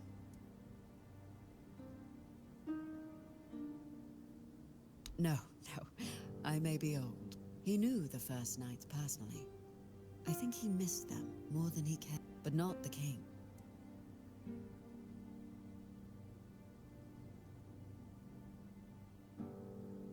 Oh, so you've met him. Oh, of course you have. You brought back his majesty. Ugh. He's a bit of...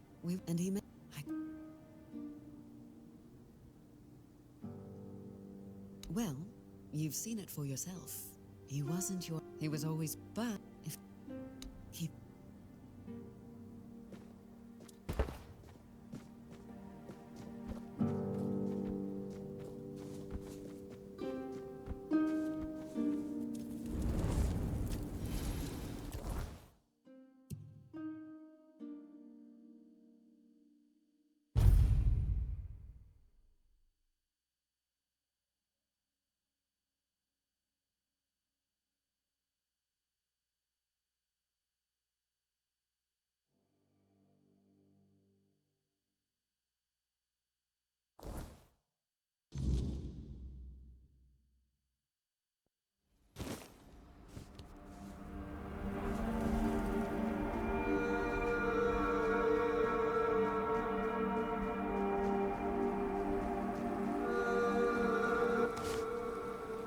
Yes? Who have you managed to convince?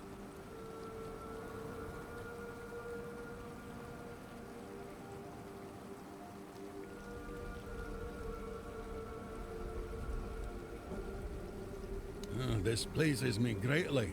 The Svain are the finest scouts this land has ever known. Their skills will be invaluable in the war. Allow me, in return for your effort and intervention, to return this piece of armor to you. It will improve your chances in the trials of the King's threat.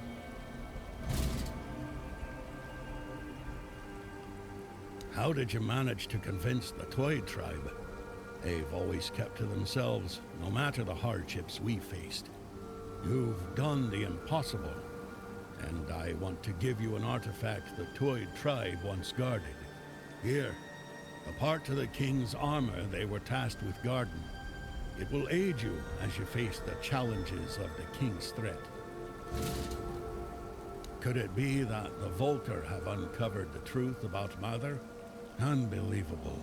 Of all the tribes, I thought the Volker would be the least likely to show. Take these pieces of the King's armor, once guarded by the Volker. A gift in return for the help you gave him. May they serve you well in the King's threat. You have no idea how glad I am that the threat of Tryggve has passed, and that they've managed to appoint a new chieftain. The members of the Ulfred tribe are always the first to fight. Their strength and endurance are unmatched. Without them, we could forget about any real war effort, especially against Camelot. So, allow me to offer you a gift in thanks for aiding their tribe. A unique piece of our King's armor, forged by Ulfr himself, the very forefather they take their name from.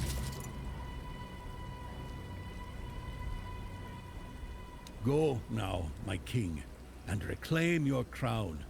All the tribes can do now is patiently wait for your return.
I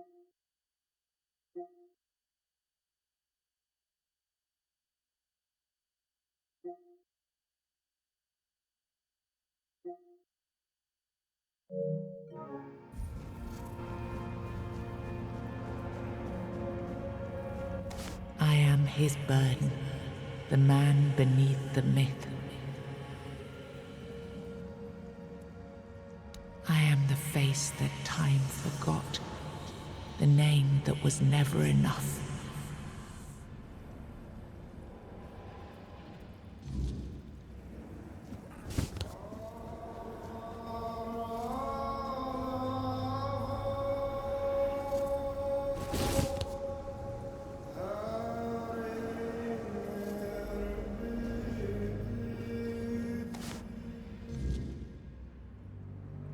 First, you used these people to win yourself a kingdom, and now you herded them here under threat of being stomped to death by giants if they leave or disobey. After all that they've gone through, all that they've done, all that they've suffered, this is how you intend to repay them? No kingdom will stand with people like them within its borders.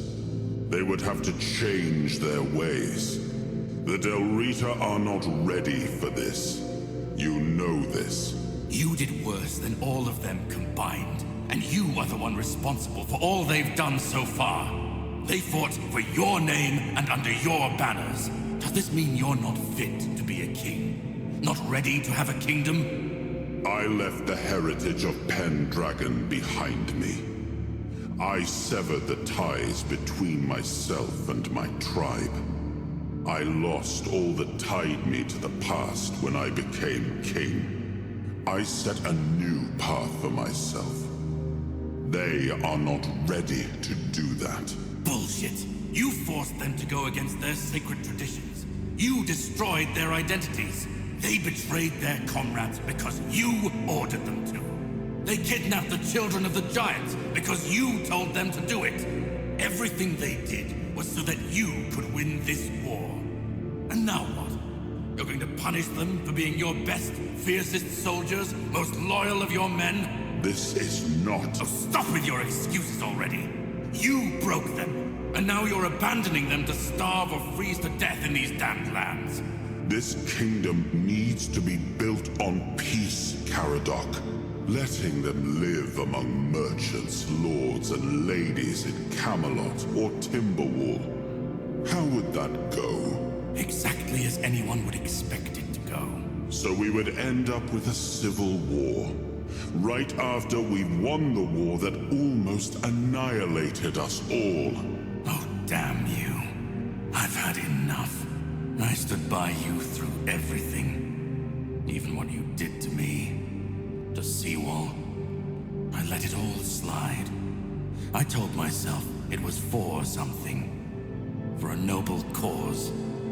But this is where I draw the line. I renounce my oaths, and I'm walking away. Put a blade in my back if that helps you sleep. I don't care. Not anymore.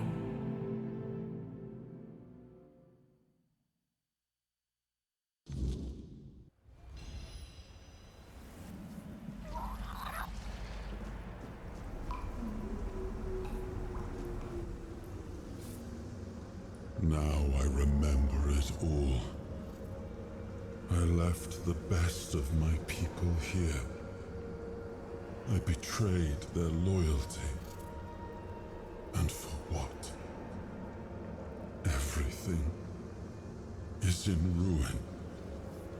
Everything I struggled to build is corrupted.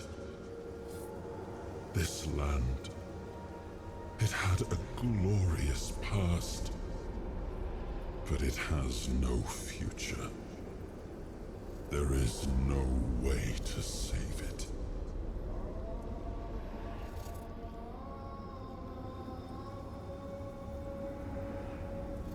I know. I see it now.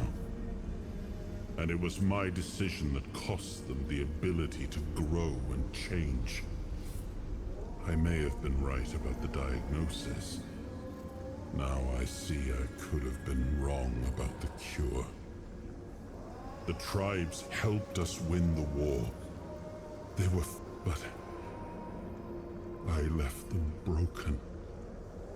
And after the war, their bloodlust was insatiable. I had to do something. This felt like the only choice.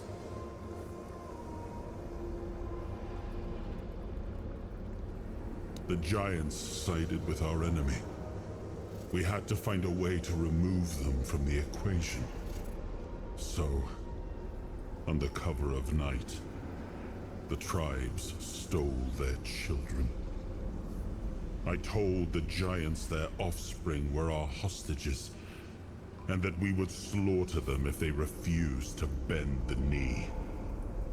One of the most humiliating moments of that whole war, both for me and for the Del Rita. Caradoc had the clearest eyes of any of us. He saw things for what they were. And I think I destroyed that. Destroyed him with all I did. I turned him into this. And now he's only a shadow of the man I once knew. He used to carry hope. Now all he carries is vengeance. I come from the Pendragon bloodline, a heritage drenched in as much blood as that of the Del Rita. A heritage that pillaged and fought in the homelands for longer than anyone can remember, and unable to build anything that withstood the test of time. I decided to leave it behind me when we won the war against the Four-Dwellers, and built our kingdom on Avalon on stronger foundations. Now we've seen that my bloodline must have been cursed. There's nothing left. Nothing worth saving. Nothing worth rebuilding. I gave everything I had to this land.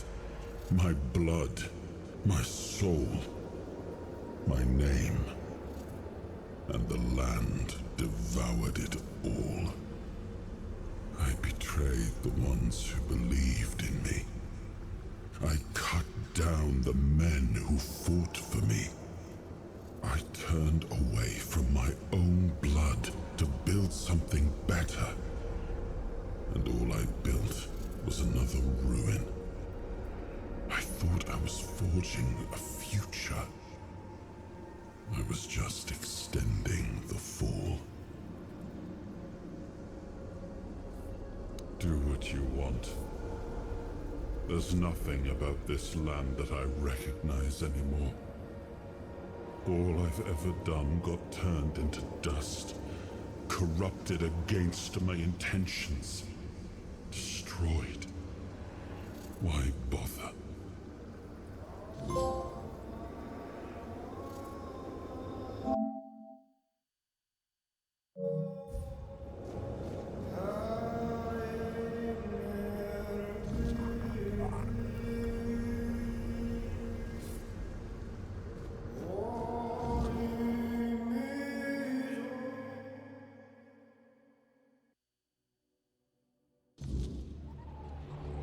Once and future king, you return.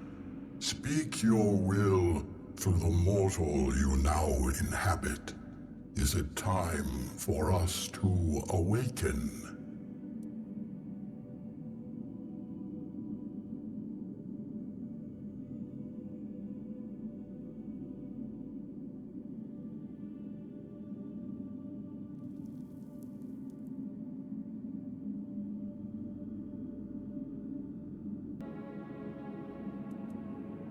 We have waited for this moment for ages.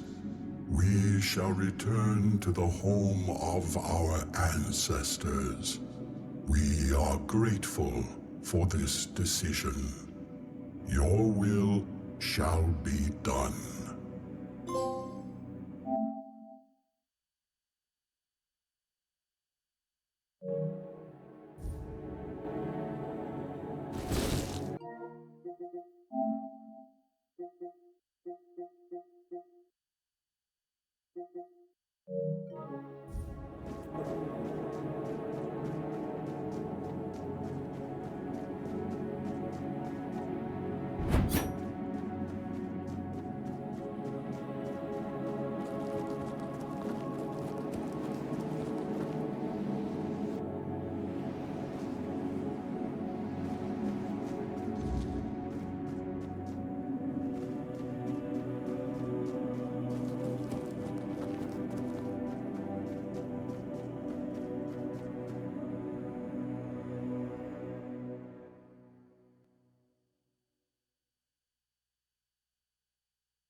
We are ready to begin the moot.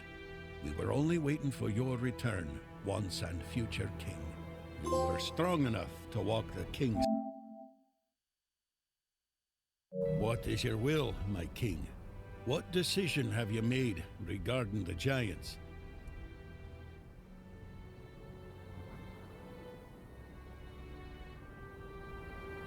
I understand your decision, though I struggle to accept it. We had the chance to end the war once and for all, and instead we are left with a fragile peace. I only hope that the threat of the weirdness is real enough that Camelot will turn its strength toward protecting the people, and not, once again, to march on our lands. Thank you, my king, for your intervention. I, the voice of the Dalrida tribes, accept your decision with humility and gratitude.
He started in well, beside.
You. I wasn't expecting such a grandiose visit, my king, and I see that you were brought here by some lad. That's kind of you, stranger. But you'll have to pardon the mess. These halls ain't fit to welcome a king, nor the one who bears him within. Ah, right. But there was she there, but no, but and some if ever. Oh no. Hope you.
kept us waiting.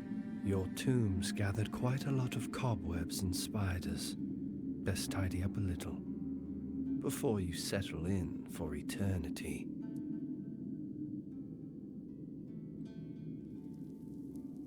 Ah, of course. Of all the forgotten knights who never came, you stand closest to the king. When you finally join us, you'll tell us what it was like to hear his voice, to share so many battles by his side. I won't deny my envy, but in death, you'll be our equal. And then we'll speak as comrades.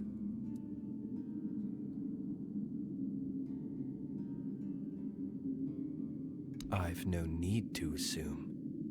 Everyone dies, sooner or later. But yes, you're right. I suppose I had already decided your mission, whatever it may be. But perhaps I was mistaken. I've been resting in a tomb for the past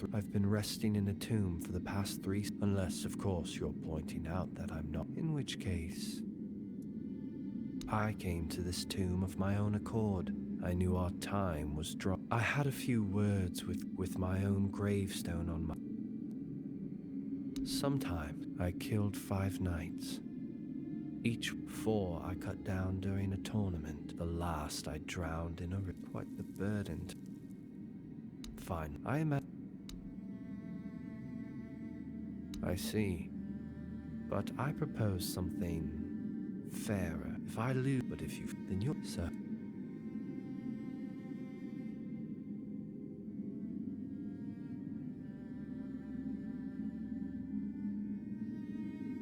A shame. But believe me, I've no wish to earn your loyalty. If you change your mind, welcome.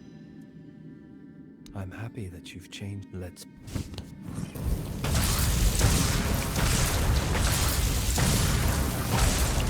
Lost. Oh, how I missed that rush. As I promised.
You did? I tried some thank here. Ah, so vast. Some as it does with the stab cap.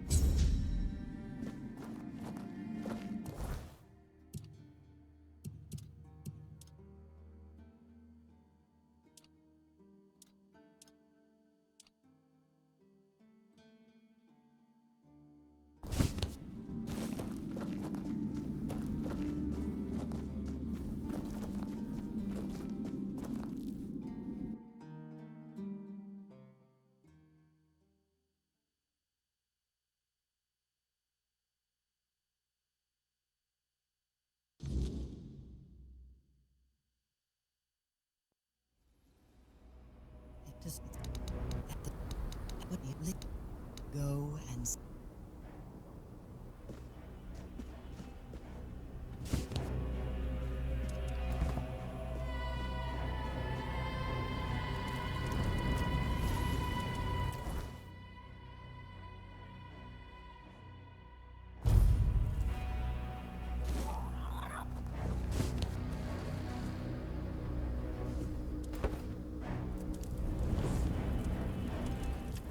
meeting him.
I swore to protect him until the day I died.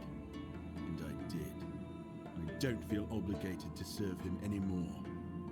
I earned my rest.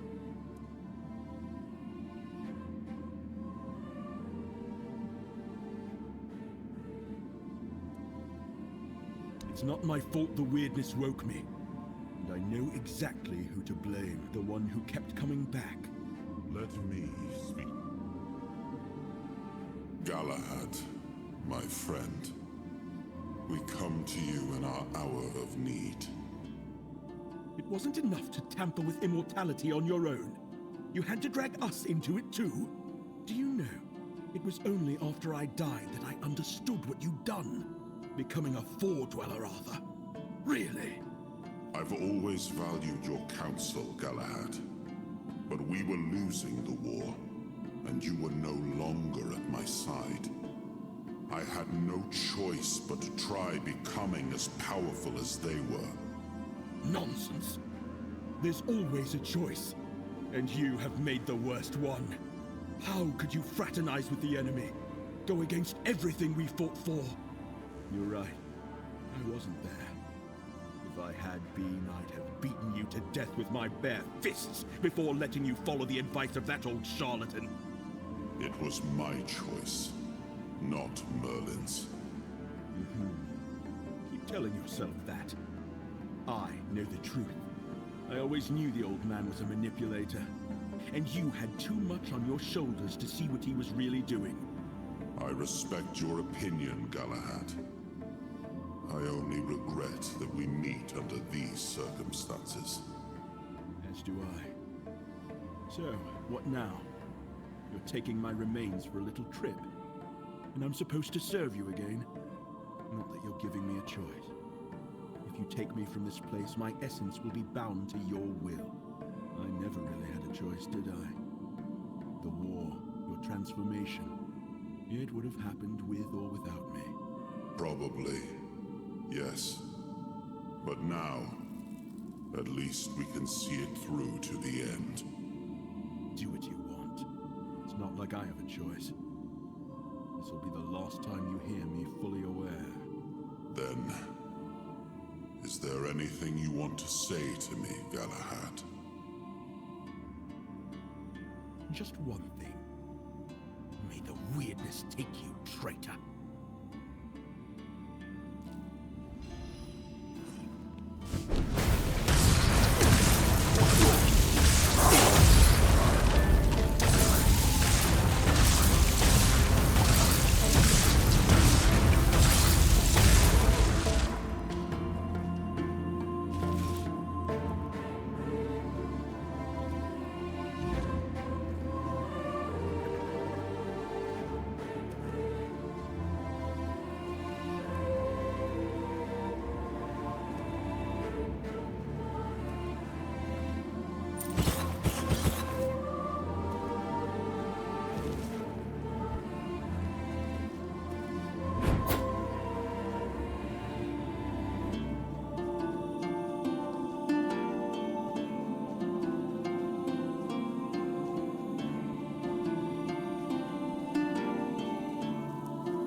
And so, it is done.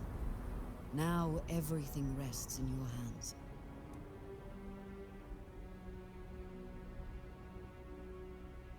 There is. But before I explain, understand this. I haven't lied to you. What we've done has helped, but it's not the whole story. Arthur and his kings still need to be released into the Wordness. Not yet. But it's a choice you'll have to face when the time comes. Nothing. Avalon will go on, as it always has. But ask yourself, should people live in fear of the Wordness, generation after generation? Or should they be allowed to embrace it?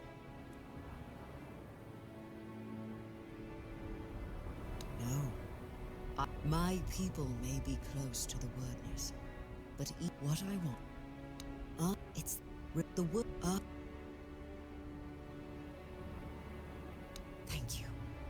Before you go, I hereby welcome you as a full member of the Royal Geographers. May your path farewell.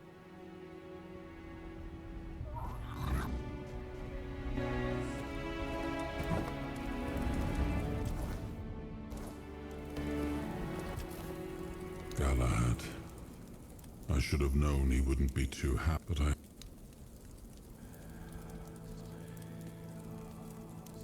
War isn't a time, Galahad, but that's what meant in that. He let had but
So, you finally made it.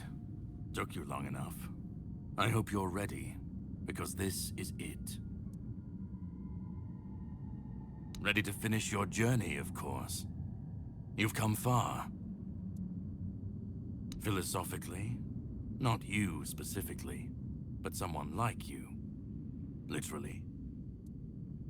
This is the Charred Conclave, a graveyard for druids, burned alive as scapegoats for the Red Death. It's a reminder of what happens when people fear what they don't understand.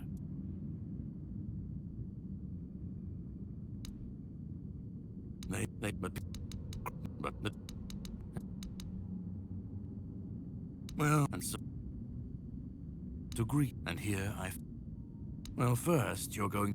Why? Just remember, this. Once you step through, there's. But if you've come this far, I suppose you already knew that. Go on. He's waiting.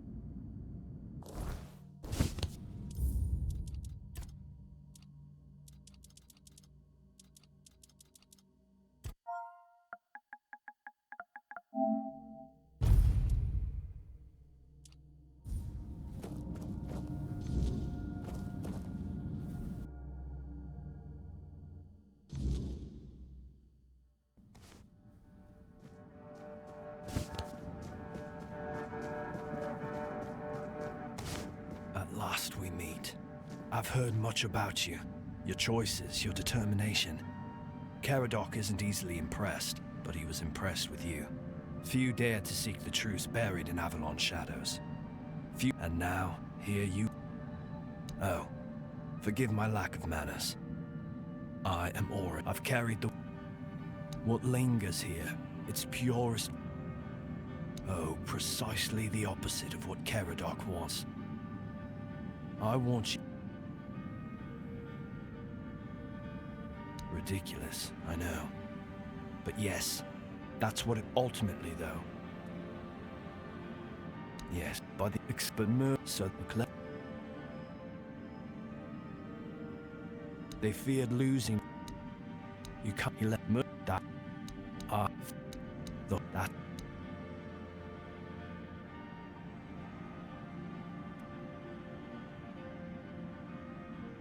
No. The asylum, I can see, is still down. I want to bring back our king. Won't. Because ever they'll... If they will help me. Now I met this.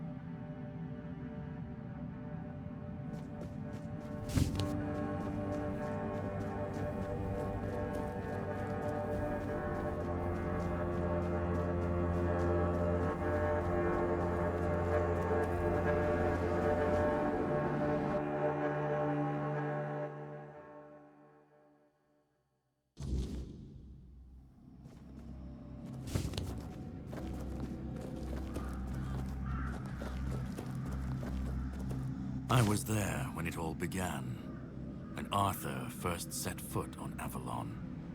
I was a knight in his army. We believed in him, in his dream, in his kingdom. And for a while, it was glorious. Every battle felt like a step closer to peace.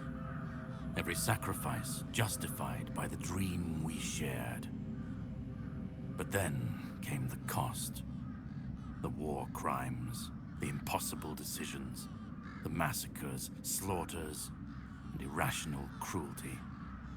We turned from knights into butchers, all because his dream demanded it of us.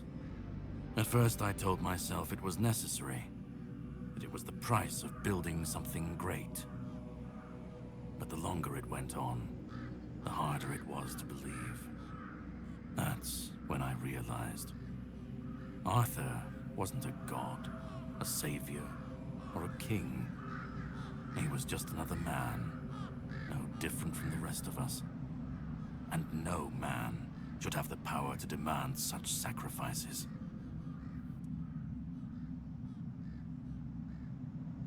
But do you understand why I wanted so much?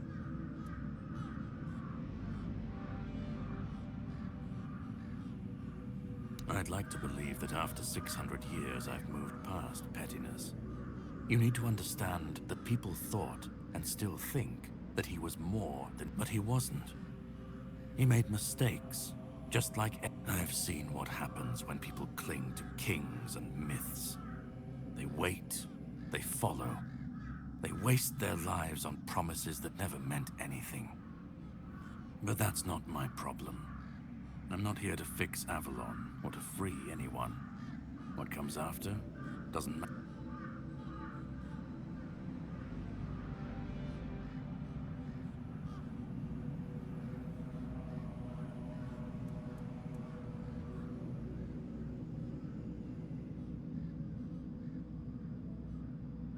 Then let it. Arthur's the only... maybe the...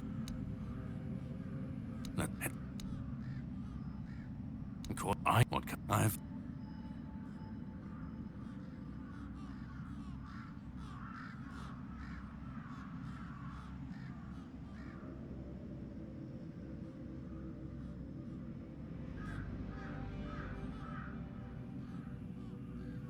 And we'll never know if that's true, because we've never tried. And who ever said that we were meant to survive the weirdness at all? We were fools to tamper with forces we didn't understand. Resurrecting Arthur, infusing him with powers of the weirdness. We didn't just bend the natural laws, we shattered them. Such violations of nature's order cannot go unanswered. The bill comes due, sooner or later. Always. This cannot be allowed to continue. Listen, it's taken longer than I ever imagined, but now, here we are. You've done what no one else could. You've brought Arthur's soul back together. Almost complete, but not quite. And because of you, I can finally finish what I started centuries ago. So, thank you for bringing us to this moment. You're close now. Just one more step.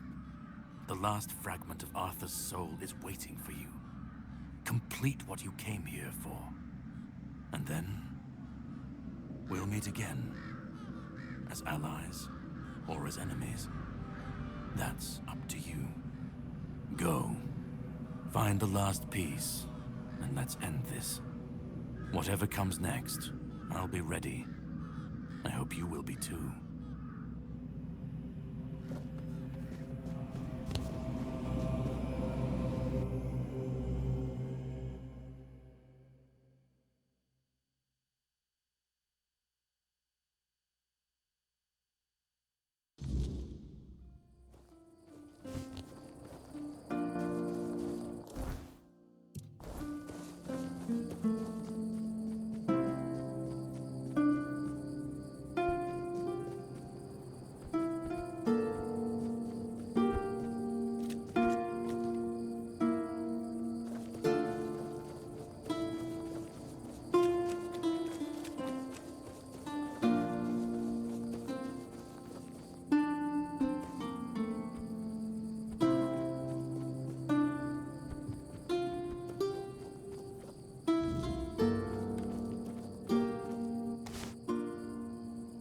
You've come. The one who carries what's left of me. Please, don't come any closer. Don't force me to think about coming back again. Just let me finally die. Because I've had enough. Enough of being torn apart and stitched back together. Enough of being used, shaped, and fought. Do you know what it is like to be a king of nothing? To see the people you swore to protect suffer because of your choices? Or worse, I've seen towns burnt to the ground, families destroyed. I've been dragged through every dream. And most of all,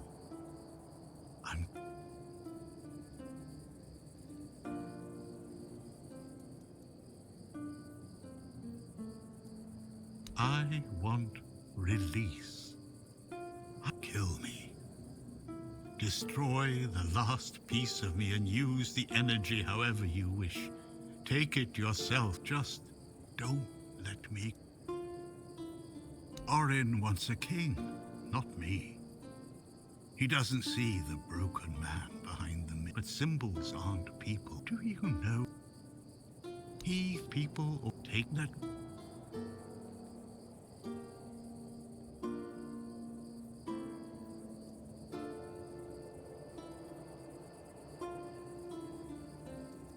Isn't that what you've been doing all along? Carrying what's left of him? You've already... Doesn't that prove? Arthur doesn't need me. I don't care. Do you know how freeing that is? To finally not care what happens next?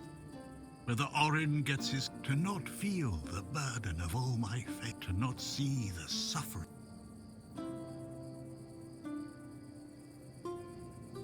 Another way? There's always another way, but please, not for me. Do what you think is right. And that's you hold the choice. I don't care who you side with. Orin, Caradoc, I don't even want to know. Just let me go. Let me die.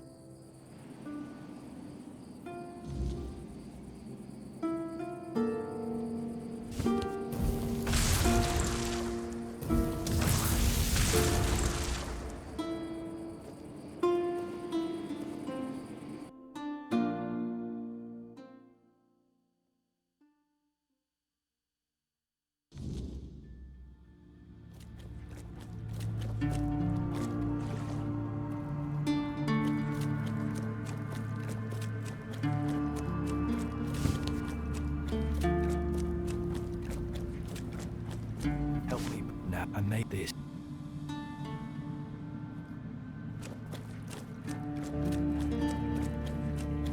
Go on. Let me go.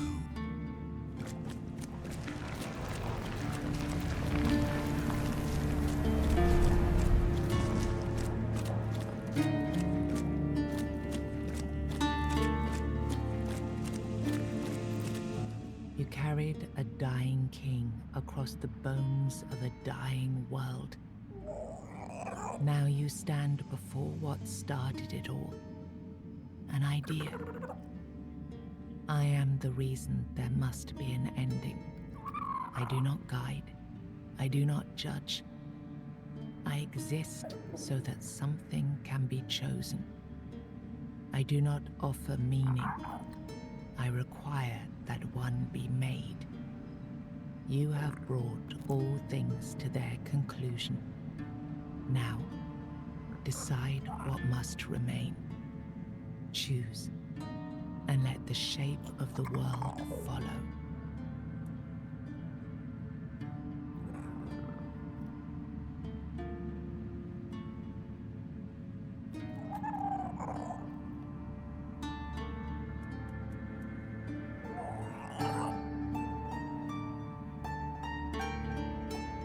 He shall find his way home. The tear between the worlds shall close.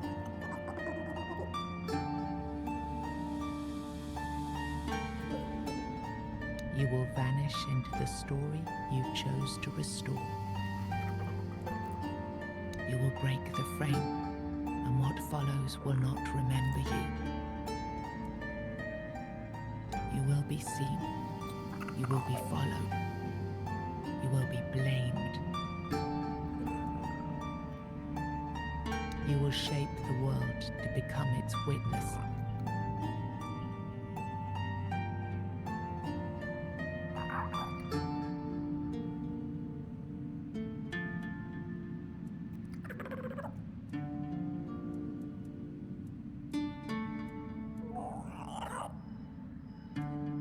Then the prince will ascend and return to his mother. The heart shall cease its bleeding. Through his ascension, the weirdness will be tamed. No, I won't let this happen. Not again.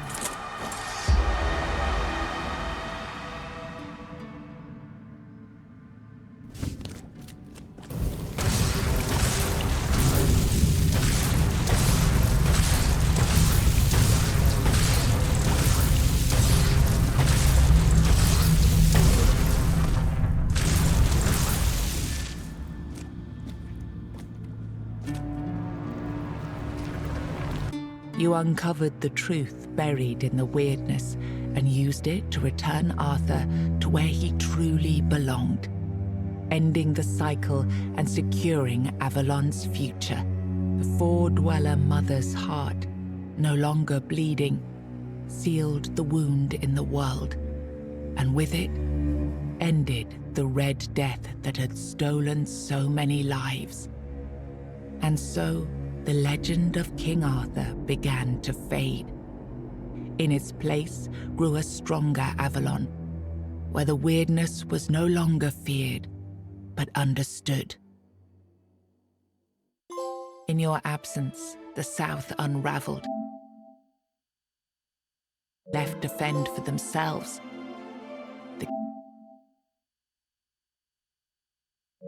only as a reminder of the help that never...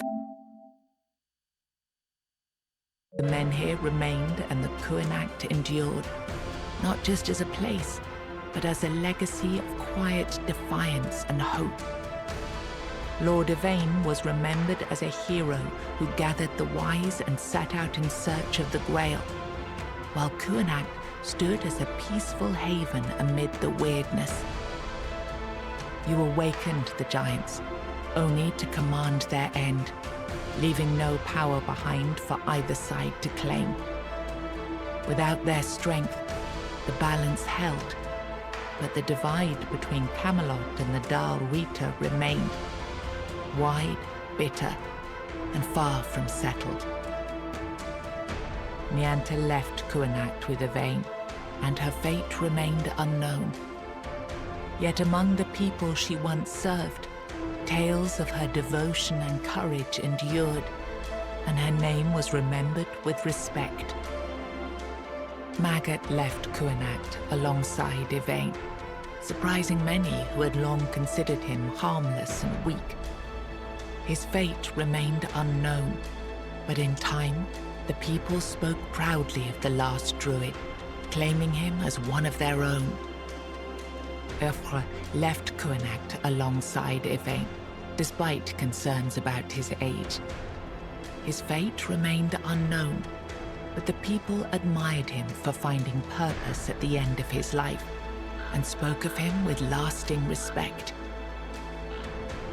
Ailey turned to the merchants for support, and for a time the hospital prospered. But when they began charging patients for care, she walked away and opened her own small practice, refusing to serve profit over healing. With Helmi as the new matron, the Volca returned to their former glory with renewed ferocity, their berserkers filled with an aggression that stirred quiet fear among the other tribes. Among the united tribes of the Dal Rita, the Volca were treated with equal parts awe and mistrust, seeming to teeter closer and closer to madness. Ingui turned away from the eternal sleep, choosing life over dreams.